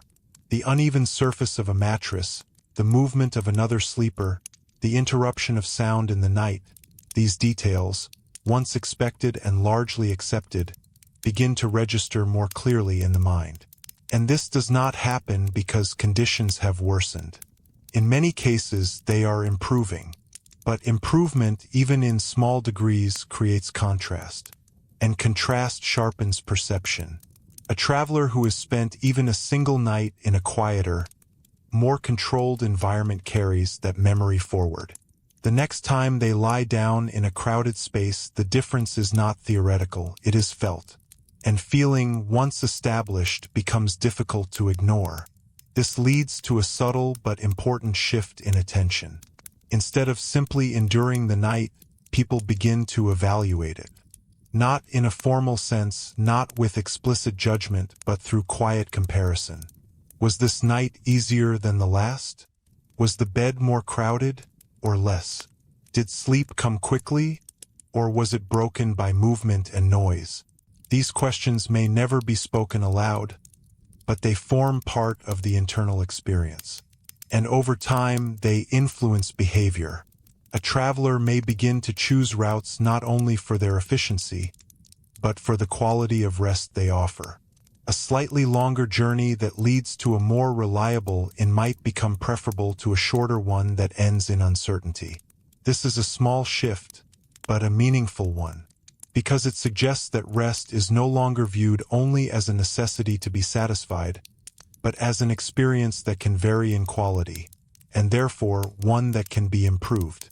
At the same time, the people who provide these spaces begin to respond, whether consciously or not. Innkeepers, in particular, occupy a unique position within this changing system. They stand at the intersection of demand and limitation, balancing the need to accommodate as many travelers as possible with the growing awareness that comfort, even in modest forms, has value.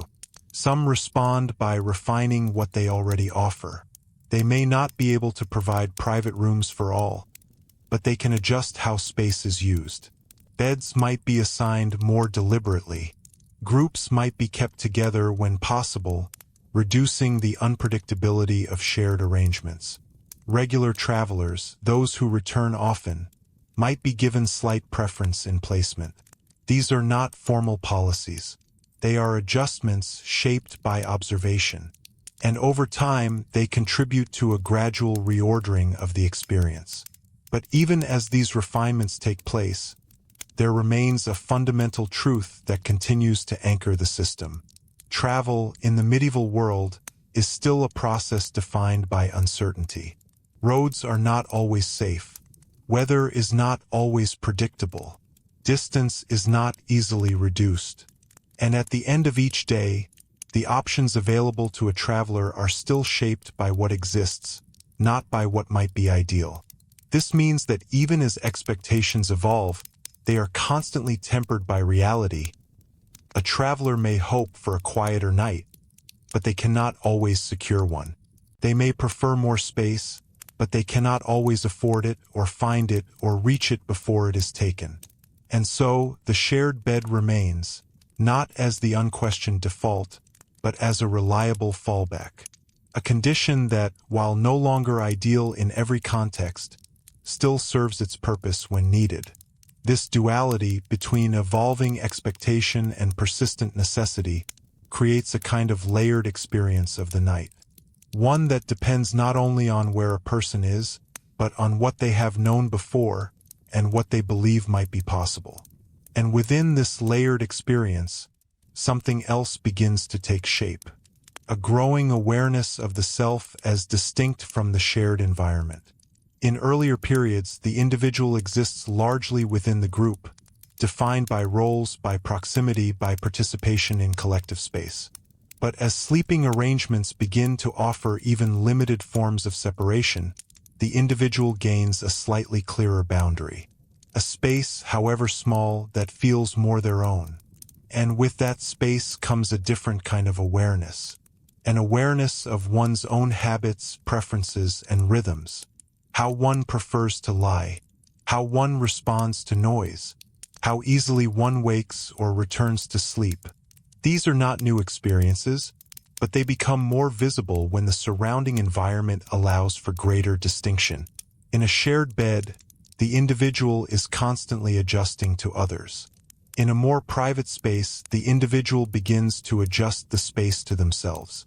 And this reversal, subtle as it is, carries long-term implications, because it shifts the direction of adaptation. Instead of the person conforming entirely to the environment begins, even slightly, to accommodate the person. This does not happen fully and not for everyone, but it begins. And once it begins, it continues. Yet even as this process unfolds, the shared bed continues to hold a certain presence, not only in practice, but in memory and in expectation. For many, it remains a familiar experience, one that has shaped their understanding of travel, of rest, and of the night itself. And this familiarity creates a kind of continuity, because even as new forms of sleeping emerge, they are interpreted through the lens of what came before. Private room is not just a room. It is a contrast to the shared bed. A quieter night is not just quiet. It is quieter than something. And so, the past remains present within the evolving experience. Not as a fixed point, but as a reference, a way of measuring change. And this measurement becomes more pronounced as the differences between arrangements grow clearer. In some places, the shared bed begins to feel like a temporary condition, something associated with travel, with movement, with moments of transition. While in other contexts, more stable, more enclosed forms of rest begin to define what it means to sleep at home, or in spaces designed with greater intention. This distinction between travel and settlement begins to influence how people think about the night. At home, sleep may become more controlled, more consistent. On the road, it remains variable, shaped by circumstance. And within this distinction, the shared bed finds a new place, not disappearing, but becoming more closely associated with the experience of movement itself, a feature of the journey rather than the destination. But even here, the story does not settle, because as travel continues to expand, as towns grow, As the movement of people becomes more frequent and more complex, the systems that support that movement continue to evolve in response. And within those evolving systems, new forms of accommodation begin to emerge, structures designed not just to house travelers, but to shape their experience in more deliberate ways. Spaces where the balance between efficiency and comfort is negotiated with greater precision. Where the shared bed is not simply adjusted, but reconsidered. And to understand how those spaces begin to redefine the experience of the night, we have to follow the path of those changes into the environments where they take root most clearly, and where the idea of what a traveler should expect at the end of a long day's journey begins, slowly but unmistakably, to take on a new form. These environments tend to emerge where movement is not only frequent but predictable. Major trade routes, for example, begin to develop a rhythm, an almost steady flow of merchants, messengers, and officials moving between established centers. Along these routes, the demand for rest is not occasional but constant. And when demand becomes consistent, it creates the conditions for more deliberate design. Inns in these areas begin to think less in terms of simply accommodating whoever arrives, and more in terms of structuring the experience itself.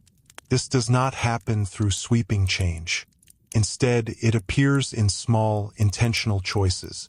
A building might be expanded not only to hold more guests, but to separate them more effectively.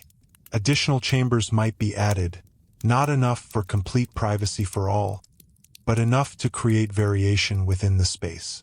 Some rooms remain communal, while others offer a degree of enclosure for those who can secure them, and this variation becomes part of the offering. Not formally advertised, not described in the way we might expect today, but understood through reputation and experience.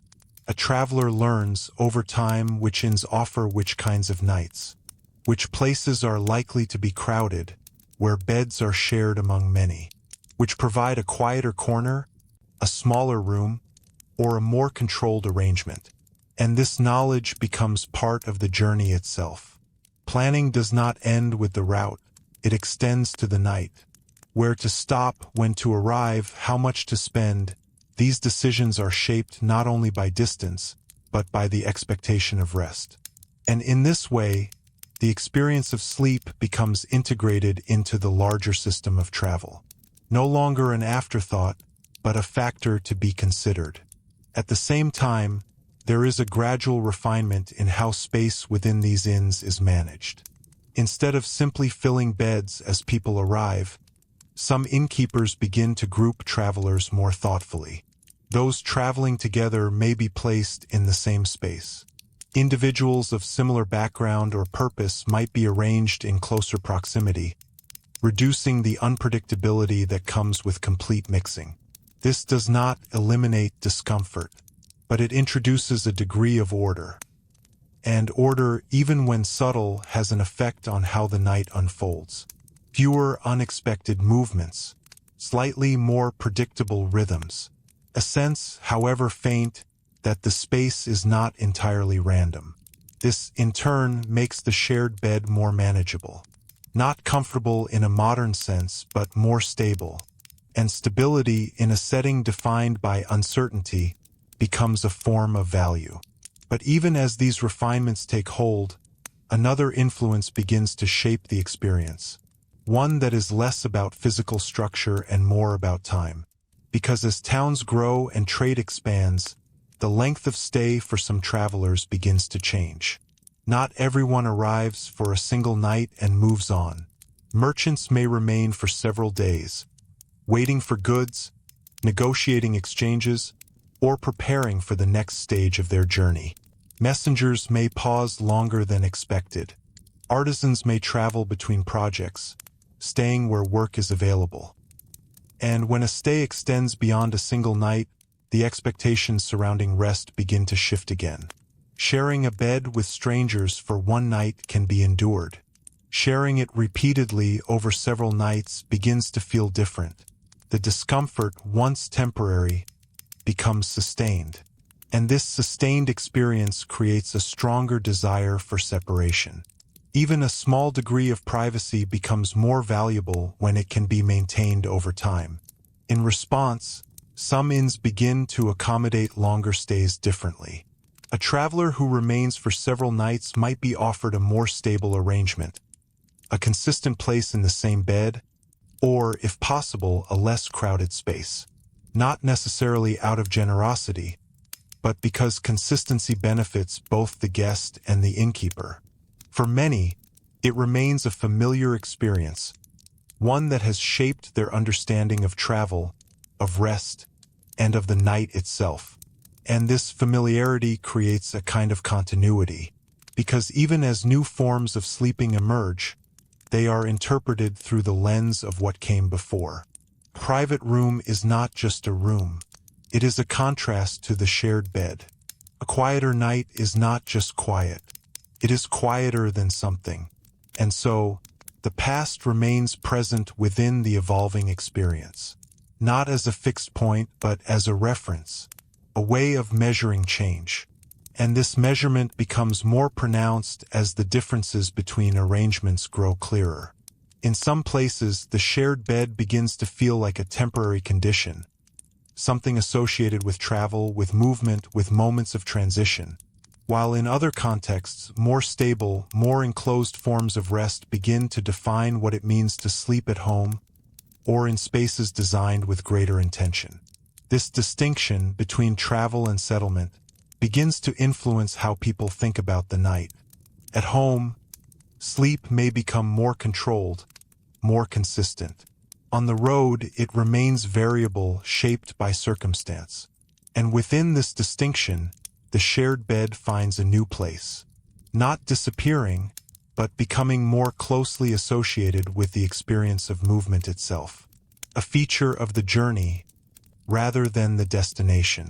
But even here, the story does not settle, because as travel continues to expand, as towns grow, as the movement of people becomes more frequent and more complex, the systems that support that movement continue to evolve in response.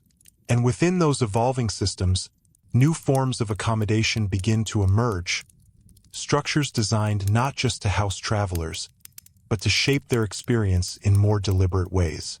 Spaces where the balance between efficiency and comfort is negotiated with greater precision, where the shared bed is not simply adjusted, but reconsidered. And to understand how those spaces begin to redefine the experience of the night, we have to follow the path of those changes into the environments where they take root most clearly, and where the idea of what a traveler should expect at the end of a long day's journey begins, slowly but unmistakably, to take on a new form. These environments tend to emerge where movement is not only frequent but predictable. Major trade routes, for example, begin to develop a rhythm, an almost steady flow of merchants, messengers, and officials moving between established centers. Along these routes, the demand for rest is not occasional but constant. And when demand becomes consistent, it creates the conditions for more deliberate design.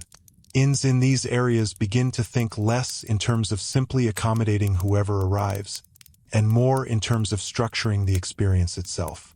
This does not happen through sweeping change. Instead, it appears in small, intentional choices. A building might be expanded not only to hold more guests, but to separate them more effectively. Additional chambers might be added, not enough for complete privacy for all, but enough to create variation within the space. Some rooms remain communal, while others offer a degree of enclosure for those who can secure them, and this variation becomes part of the offering. Not formally advertised, not described in the way we might expect today, but understood through reputation and experience. A traveler learns over time which inns offer which kinds of nights, which places are likely to be crowded, where beds are shared among many, which provide a quieter corner, a smaller room, or a more controlled arrangement. And this knowledge becomes part of the journey itself. Planning does not end with the route, it extends to the night. Where to stop, when to arrive, how much to spend, these decisions are shaped not only by distance, but by the expectation of rest. And in this way, the the experience of sleep becomes integrated into the larger system of travel. No longer an afterthought, but a factor to be considered. At the same time, there is a gradual refinement in how space within these inns is managed. Instead of simply filling beds as people arrive, some innkeepers begin to group travelers more thoughtfully. Those traveling together may be placed in the same space. Individuals of similar background or purpose might be arranged in closer proximity, reducing the unpredictability that comes with complete mixing. This does not eliminate discomfort, but it introduces a degree of order. And order, even when subtle, has an effect on how the night unfolds. Fewer unexpected movements, slightly more predictable rhythms.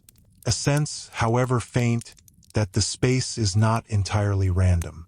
This, in turn, makes the shared bed more manageable. Not comfortable in a modern sense, but more stable. And stability in a setting defined by uncertainty becomes a form of value. But even as these refinements take hold, another influence begins to shape the experience. One that is less about physical structure and more about time. Because as towns grow and trade expands, the length of stay for some travelers begins to change. Not everyone arrives for a single night and moves on. Merchants may remain for several days, waiting for goods, negotiating exchanges, or preparing for the next stage of their journey. Messengers may pause longer than expected. Artisans may travel between projects, staying where work is available. And when a stay extends beyond a single night, the expectations surrounding rest begin to shift again. Sharing a bed with strangers for one night can be endured. Sharing it repeatedly over several nights begins to feel different. The discomfort, once temporary, becomes sustained. And this sustained experience creates a stronger desire for separation. Even a small degree of privacy becomes more valuable when it can be maintained over time. In response, some inns begin to accommodate longer stays differently.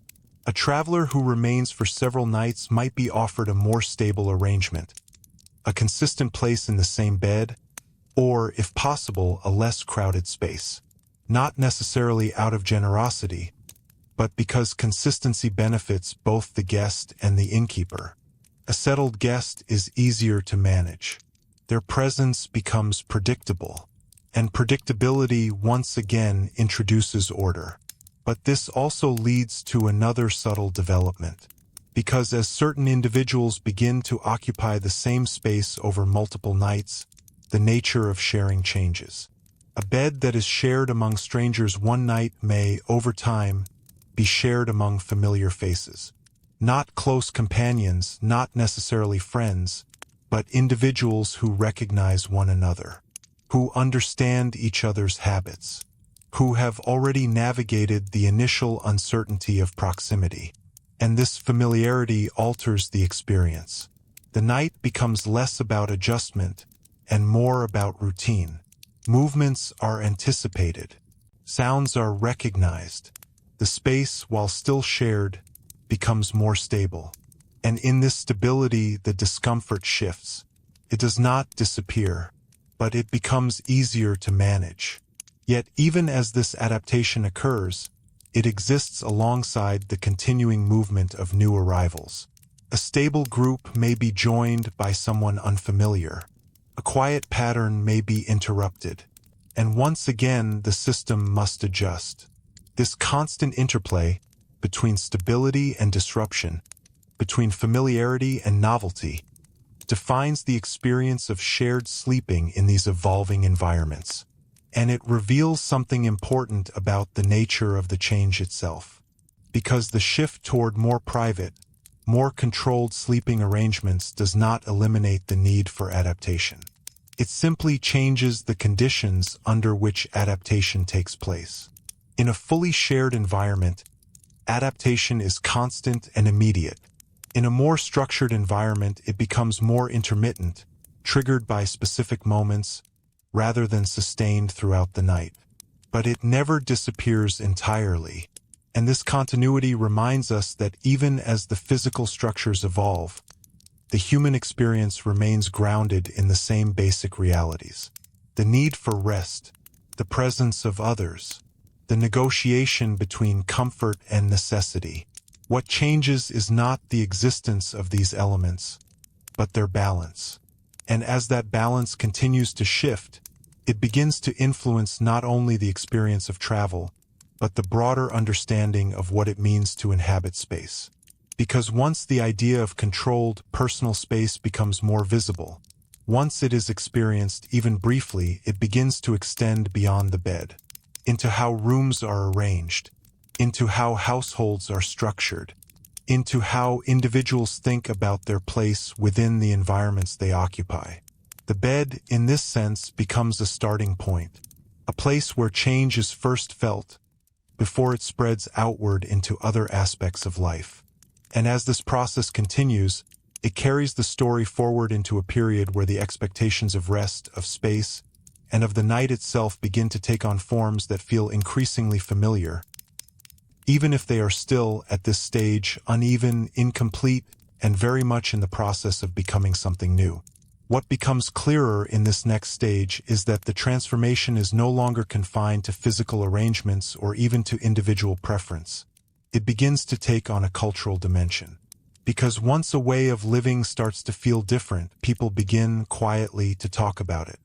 Not in formal discussions, not as a defined movement, but in passing remarks, in shared observations, in the kinds of comments that emerge when one traveler compares a recent stay to another, or when a host explains the particular comforts of their household. These rooms are quieter. There's more space here. You'll sleep better in this part of the house. Such statements may seem simple, almost incidental, but they carry meaning. They reflect a growing awareness that the experience of the night can vary, not just in degree, but in kind. And once that awareness circulates, it begins to influence expectation more broadly. People start to imagine a different standard of rest, even if they cannot always access it. They begin to recognize that the discomforts they have long accepted are not fixed conditions, but characteristics of a system that is slowly changing. This recognition does not create immediate dissatisfaction, but it introduces a new way of thinking, one that frames shared sleeping not as an inevitable part of life, but as one possibility among others. And that shift, subtle as it is, changes how the experience is interpreted. A crowded bed is no longer just crowded. It is crowded compared to something else. A restless night is no longer simply endured. It is measured against the memory of a more settled one. And this process of comparison continues to deepen as the environments that support more private sleeping become slightly more common, particularly in towns that are growing not just in size, but in complexity. Because as these towns expand, so do the ways in which space can be organized. Buildings are constructed with more deliberate layouts. Floors are divided. Corridors begin to appear, separating one area from another. The idea of moving through a building, rather than simply occupying a single open room, becomes more familiar. And within this evolving structure, the sleeping space begins to shift further. No longer always at the center of communal activity, it moves toward the edges, into areas that can be partially enclosed, partially separated from the noise and movement of daily life. This relocation has a quiet but powerful effect, because it changes the relationship between sleep and the rest of the household or the inn. Sleep becomes something that happens apart, not entirely isolated, but less integrated into the constant flow of activity. And with that separation comes a different kind of expectation, that the night should be quieter, that interruptions should be fewer, that the body, when it lies down, should not need to negotiate as much with its surroundings. These expectations, once formed, begin to influence behavior in ways that extend beyond the immediate context. A traveler who has experienced this kind of separation may begin to seek it out more deliberately. A household that has reorganized its space may come to value the distinction between day and night more strongly.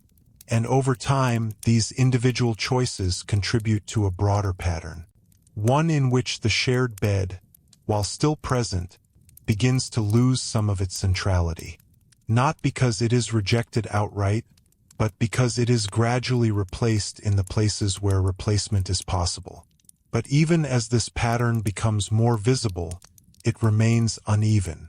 Because the factors that enable change, wealth, stability, access to materials, the ability to build and modify space, are not distributed equally. In many regions, and for many people, the older arrangements continue to define the experience of the night. And within those arrangements, the same patterns persist. The same adjustments, the same quiet negotiations, the same ability to rest within a space that is shared, dynamic, and often unpredictable.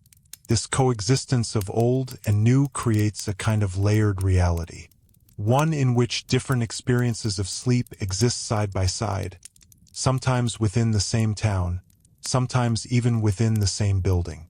A traveler might move from one environment to another within the span of a few days, encountering both systems in quick succession. And each encounter adds to their understanding, not in a formal sense, but in the accumulation of feeling. How one night differs from another, how space influences rest, how the presence or absence of others shapes the experience of the body itself. And as these impressions gather, they begin to form something like a quiet expectation of change. Not a certainty, not a demand, but a sense that the way things are is not the only way they could be.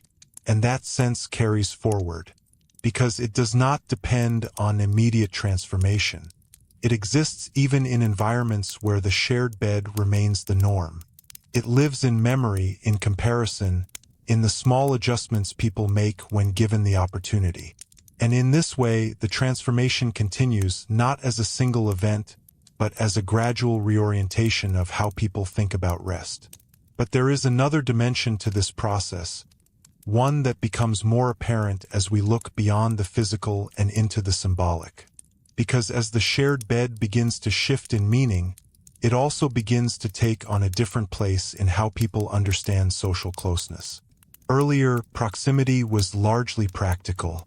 To share a bed was to share space, nothing more.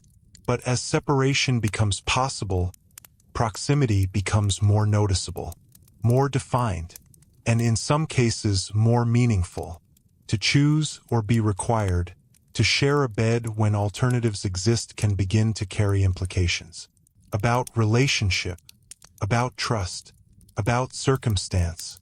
And this does not mean that every shared bed becomes charged with significance. Far from it. In many contexts, it remains a simple necessity. But the possibility of meaning begins to emerge. And once it does, it adds another layer to the experience. Because now, the shared bed is not only a physical arrangement. It is also a social one. One that can be interpreted even if only subtly. And this interpretation begins to influence how people navigate these spaces, how they position themselves, how they interact or avoid interaction, how they understand the presence of others in the quiet hours of the night. These shifts are not dramatic. They do not transform the experience overnight, but they add depth to it. They make it more complex, more layered, more reflective of a world in transition. And as that transition continues, it carries the story forward into a moment where the old system, though still functioning, begins to feel less permanent. Where the shared bed, once the unquestioned center of the traveler's night, becomes something that exists within a broader range of possibilities. And within that range, new forms of rest continue to take shape, quietly, gradually, and in ways that will, over time, reshape not only how people sleep, but how they understand the very idea of being alone, even for a single night. Because once the possibility of being alone begins to exist, even in limited and uneven ways, it introduces something that had previously been rare in the medieval night, a sustained encounter with one's own thoughts, uninterrupted by the constant presence of others. This too is a quiet shift. In a shared space, the mind is rarely entirely inward. Even in silence, the awareness of others remains, subtle, persistent, shaping the rhythm of thought. A sleeper might drift in and out of rest, but always with a faint sense of the surrounding bodies, the shared environment, the need, however slight, to remain attuned. But in a more enclosed space, where that awareness is softened or removed, something else becomes possible.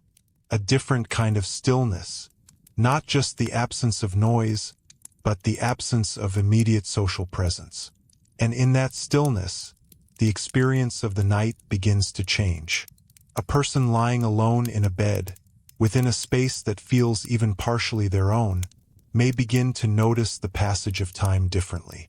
The intervals of wakefulness, once filled with the sounds and movements of others, become quieter, more internal.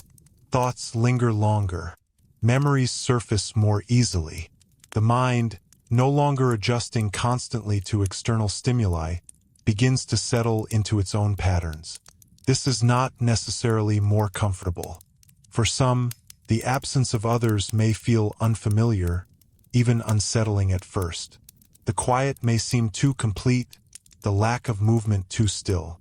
After years of sleeping in shared environments, the body and mind can become accustomed to a certain level of background presence. Its absence can feel like a kind of emptiness. But over time, this emptiness can also become a form of space, a space in which the individual becomes more aware of themselves, not in a dramatic or reflective sense, but in the simple experience of being alone with their own rhythms. And this awareness, once established, begins to shape expectation in a new way.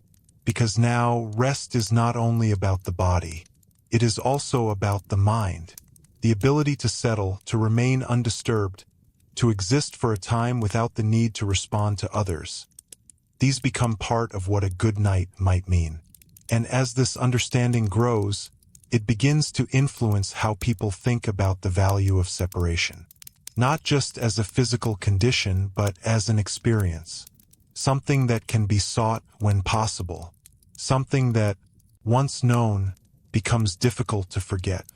At the same time, this shift introduces another layer of contrast. Because for those who continue to sleep in shared spaces, the experience of the night remains outwardly focused. The sounds, the movements, the presence of others, these continue to define the rhythm of rest. And so, two different experiences of the same hours begin to emerge. One shaped by proximity, the other by separation, and each carries its own qualities. In the shared space, there is a kind of collective rhythm, a sense, however faint, of being part of a group, even in silence. The night is not empty, but filled with the subtle signs of others. In the more private space, there is a different rhythm, one that belongs more fully to the individual, shaped by their own patterns, their own pace of waking and sleeping.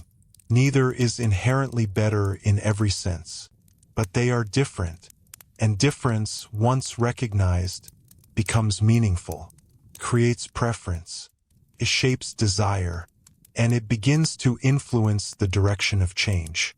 But even as this internal dimension of the night evolves, the external structures continue to shift alongside it.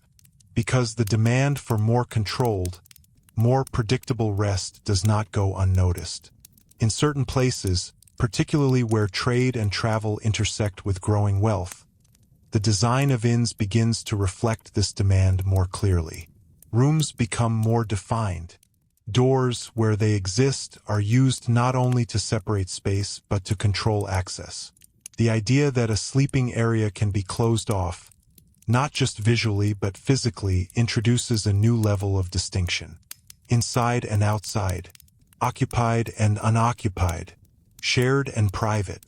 These distinctions, once rare, begin to take on a clearer form. And with them comes a new kind of expectation, that a space can belong even temporarily to a single person or a small group, that the night can be experienced without constant negotiation. that rest can be, at least for a few hours, contained. But as before, this development does not replace the older system. It exists alongside it, because the conditions that made shared sleeping necessary have not disappeared. Space is still limited. Resources are still uneven. And for many travelers, the shared bed remains the most accessible option. So once again, the experience of the night becomes layered. A traveler might spend one evening in relative isolation, and the next in close proximity to strangers. They move between these conditions, carrying the memory of each into the other. And in doing so, they participate in a process that is both personal and collective. A gradual reshaping of how rest is understood.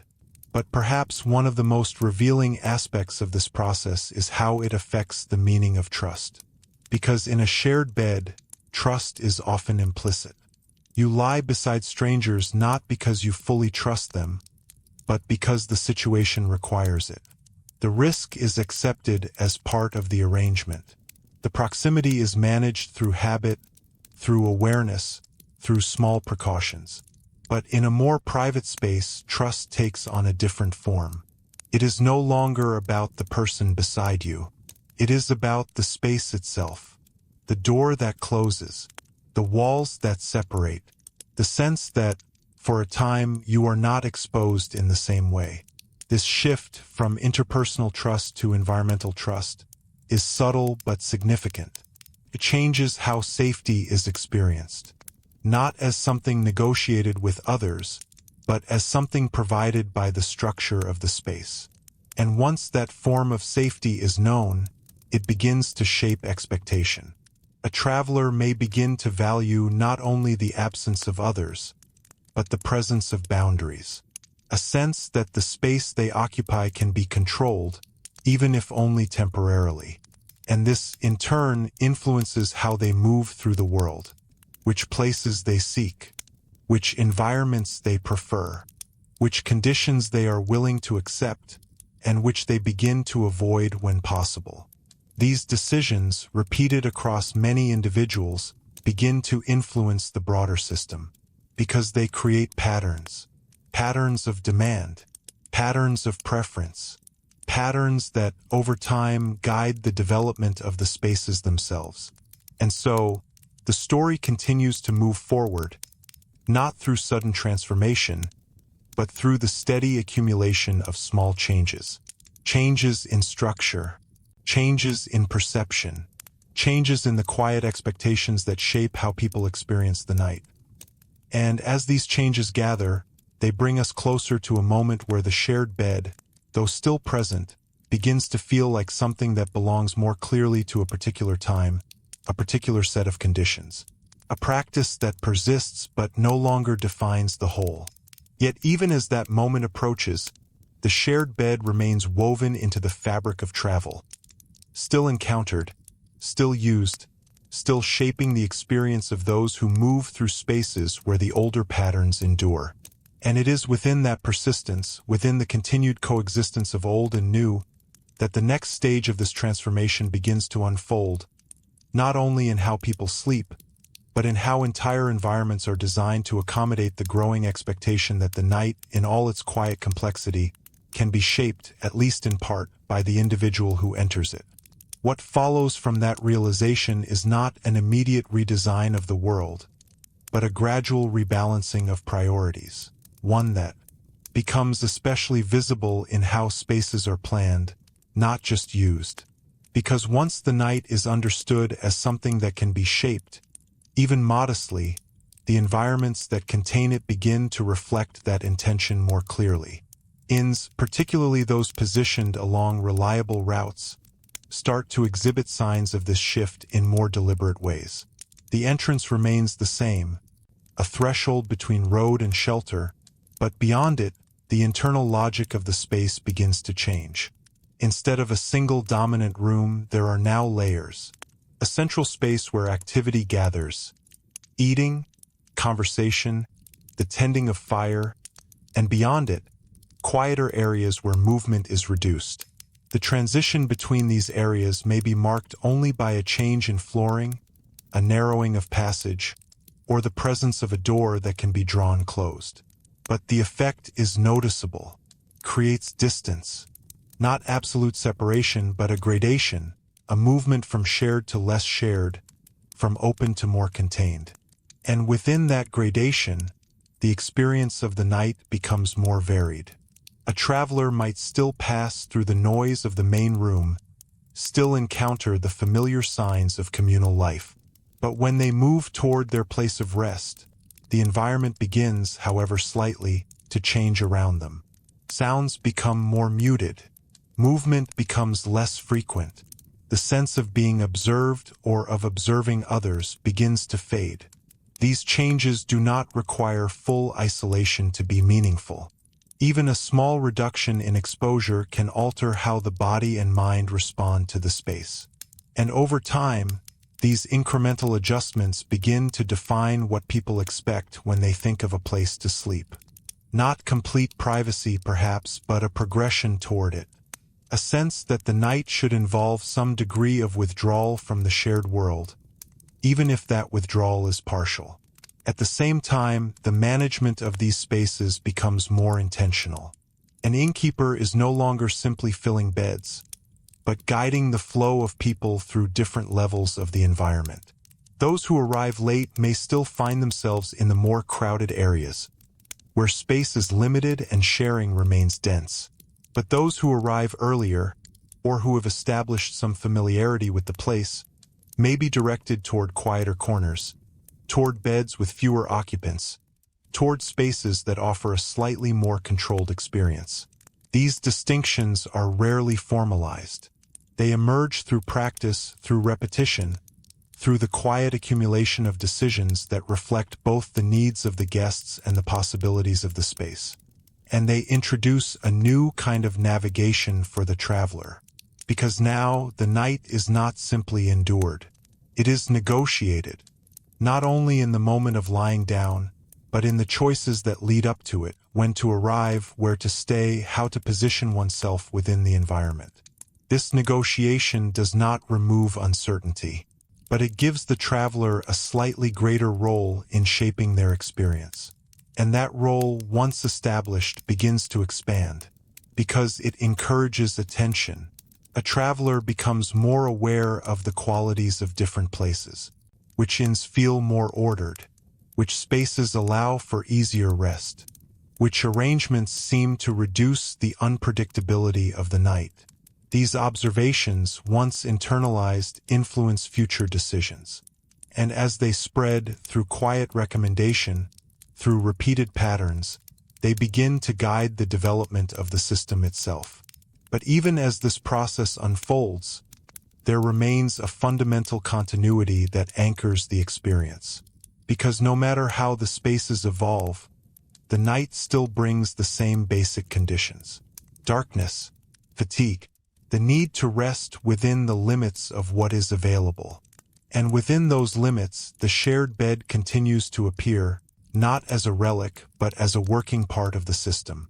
Still used, still necessary, still shaping the experience of countless travelers who pass through spaces where the newer arrangements have not yet taken hold, or cannot fully replace the older ones. And this persistence ensures that the memory of shared sleeping remains active. Not distant, not abstract, but immediate. A traveler who has spent a quiet night alone may, the very next evening, find themselves once again adjusting to the presence of others, feeling the familiar closeness, the subtle movements, the layered sounds of a shared space. And in that moment, the contrast becomes vivid, not theoretical but lived, a direct experience of how the same act, lying down to rest, can unfold in fundamentally different ways depending on the structure of the environment. This lived contrast deepens understanding. It makes the shift more tangible, and it reinforces the sense that the experience of the night is not fixed but variable, something that can be shaped within limits by the design of the space and the choices of those who move through it. But there is one more dimension to this transformation that begins to emerge as these patterns continue. because as the structure of the night changes, so too does the relationship between the individual and time itself. In a shared environment, time is often collective. People lie down at similar hours, influenced by the fading of light, the closing of activity, the rhythms of those around them. They wake in response to shared cues, the stirring of others, the sounds of preparation, the gradual return of movement to the room. But in more separated spaces, time begins to loosen. A person may retire slightly earlier or later, without immediate reference to others. They may wake without being prompted by the activity of the room. Their experience of the night becomes less synchronized with those around them and more aligned with their own internal rhythm. This change is subtle, but it carries significance, because it introduces a new degree of autonomy. Not complete independence, not in the modern sense, but a shift away from the collective timing that has long defined the experience of shared living.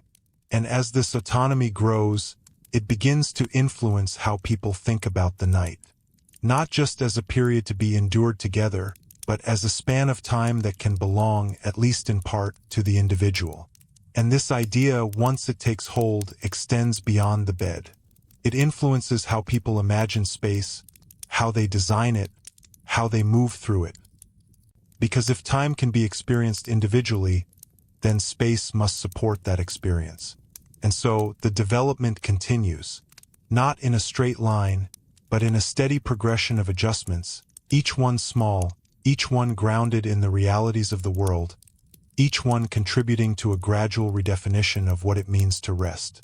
And as this redefinition unfolds, it carries forward the memory of what came before. The shared bed remains present, not only as a practice, but as a reference point, a reminder of a time when the night was almost always a shared experience, when the boundaries between bodies and spaces were far less defined. And it is against that memory that the new forms of rest continue to take shape. Quietly, incrementally, night after night, as travelers move along the same roads, enter the same doors, and lie down in spaces that are, slowly but unmistakably, becoming something different from what they once were. And as those spaces continue to change, something else begins to settle into place alongside them. Not just a new expectation of rest, but a new kind of awareness that follows people even when the conditions around them remain unchanged. Because once the idea of separation has been experienced, it does not disappear when one returns to a shared space. It lingers, a traveler who has known even a modest sense of enclosure, a curtain drawn, a door closed, a bed not shared, carries that memory into every future night. And when they once again find themselves lying beside strangers, that memory does not make the situation impossible, but it makes it more visible. The closeness feels more immediate, the sounds more distinct, the interruptions more noticeable, not because they are objectively worse, but because the mind has learned that another kind of night is possible. And this quiet tension between what is experienced and what is remembered becomes part of the ongoing transformation. It shapes how people interpret the same conditions. Two travelers might share the same bed, in the same room, under the same circumstances, and yet feel the experience differently depending on what they have known before. One may settle quickly, accustomed to the rhythm of shared sleep. The other may remain more alert, more aware of the lack of separation, more inclined to measure the night against an alternative that is not currently available. This difference, subtle as it is, begins to introduce variation not just in experience, but in expectation. And expectation, once varied, begins to influence the system in new ways, because it creates a range of responses. Some travelers continue to accept shared arrangements without question, guided by habit, by necessity, or by a sense that the difference is not worth pursuing. Others, when given even a small choice, begin to seek out spaces that offer more control, more predictability, more distance from the presence of others. And these choices, repeated across many individuals, begin to form patterns. patterns that innkeepers observe, patterns that shape how space is allocated, patterns that gradually redefine what is considered a desirable night's rest. But even as these patterns emerge, they remain grounded in the same practical limits that have always defined the experience of travel. Because the ability to reshape space, to divide it, to enclose it, to make it more private, depends on resources, on materials, on labor, on the capacity to build, maintain, and manage structures that support these new expectations. And those resources are not evenly available, which means that for a long time, the transformation remains partial. In some places, the newer arrangements become more common, more stable, more expected. In others, the older system continues with little change, shaped by the same constraints that have always governed it. And within this uneven landscape, the traveler moves between worlds, experiencing, sometimes in rapid succession, the contrast between shared and separated, between exposed and enclosed, between the familiar closeness of earlier patterns and the emerging possibility of a different kind of rest. These movements do more than shape individual experience. They contribute to a broader understanding, one that is not formally expressed but widely felt. That the night, like the day, can vary. That rest is not a fixed condition but a range. And that within that range, there are possibilities that extend beyond what was once assumed. This understanding, once it takes hold, begins to influence not only how people seek rest, but how they think about the spaces they inhabit more generally. Because the bed is not an isolated object. It exists within a room, the room within a building, the building within a larger environment. And as the expectations surrounding the bed begin to shift, they extend outward into these surrounding layers. Rooms become more clearly defined. Boundaries become more intentional. The idea that different activities belong in different spaces begins to take on greater clarity. Sleeping, once integrated into the flow of daily life, begins to move toward areas that are more specifically associated with rest. And as this separation develops, it reinforces the idea that the night itself is something distinct. Not just a continuation of the day, but a period with its own conditions, its own expectations, its own structure. This distinction, once established, begins to shape behavior in ways that go beyond the immediate experience of travel. Households begin to organize themselves differently. Sleeping arrangements become more stable, more consistent, more closely tied to individual or family units. And in these environments, the shared bed, especially with strangers, begins to feel increasingly distant from the emerging norm. Not obsolete, not forgotten, but more clearly associated with particular contexts. Travel, scarcity, moments when the structure of the environment does not allow for anything else. And this association gradually repositions the practice within the broader cultural understanding. What was once universal becomes situational. What was once expected becomes conditional. And in that shift, the meaning of the shared bed changes. It becomes something that is done when necessary, rather than something that is simply done. But even as this repositioning takes place, the shared bed continues to carry its own logic.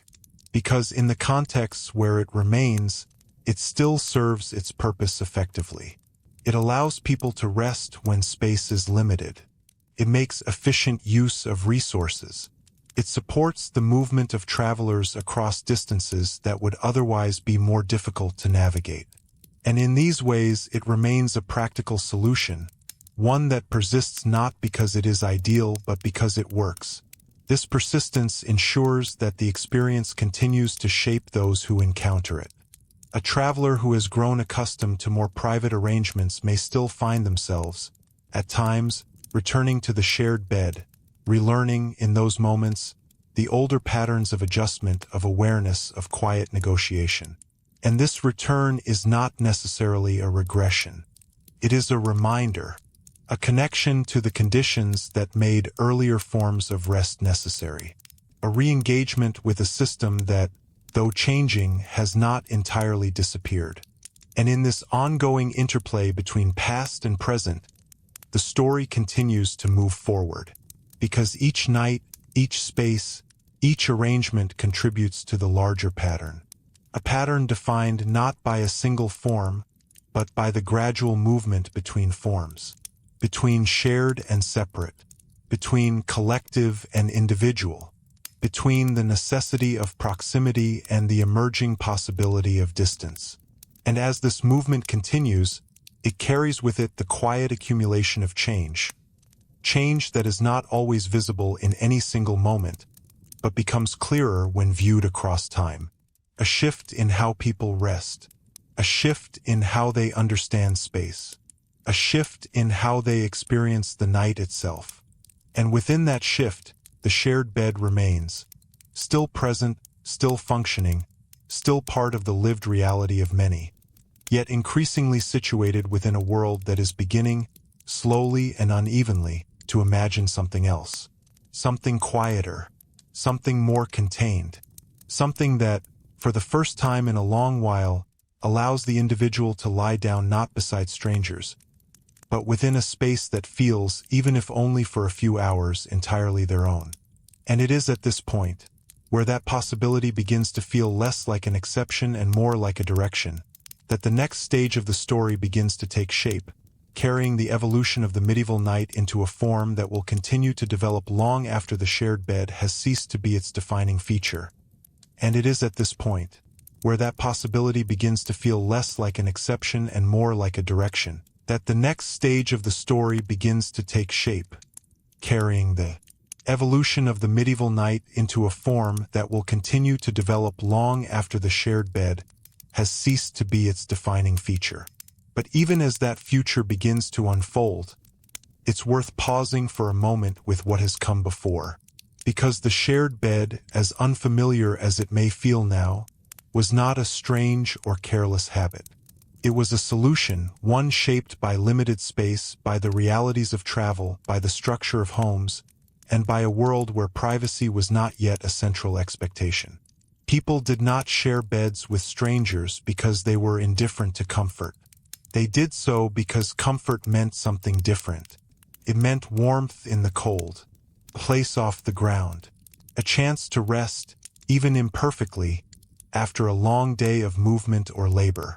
And within that framework, the presence of others was not always a disruption. It was simply part of the condition, part of the night. Over time, that condition began to change. Not suddenly, not completely, but gradually, through small adjustments in design, in expectation, in the quiet ways people responded to the experience of rest. Curtains drawn, spaces divided, rooms enclosed, each step subtle but meaningful. And with each step, the idea of the individual, of personal space, of a night that could belong to one person rather than many, became a little clearer. But the memory of the shared bed never fully disappears. It remains not just as a historical detail, but as a reminder of how flexible human expectations can be. How what feels natural in one time can feel almost unthinkable in another. And how much of what we consider essential, privacy, silence, separation, has been shaped slowly over generations. If you were placed into that world, into one of those inns at the end of a long medieval road, lying beside strangers in a room filled with unfamiliar sounds, would you eventually adjust to it? Or would the awareness of everything you're used to, your space, your quiet, your boundaries, make it impossible to truly rest? It's a quiet question, but an interesting one to carry with you. And if you found this kind of thoughtful, immersive history worth listening to, you might enjoy staying with the channel as we continue exploring the small, often overlooked details that shaped everyday life in the past. Because sometimes it's those quiet details, the way people slept, the spaces they shared, the things they simply accepted, that reveal the most about how different the world once was, and how gradually it became the one we know today.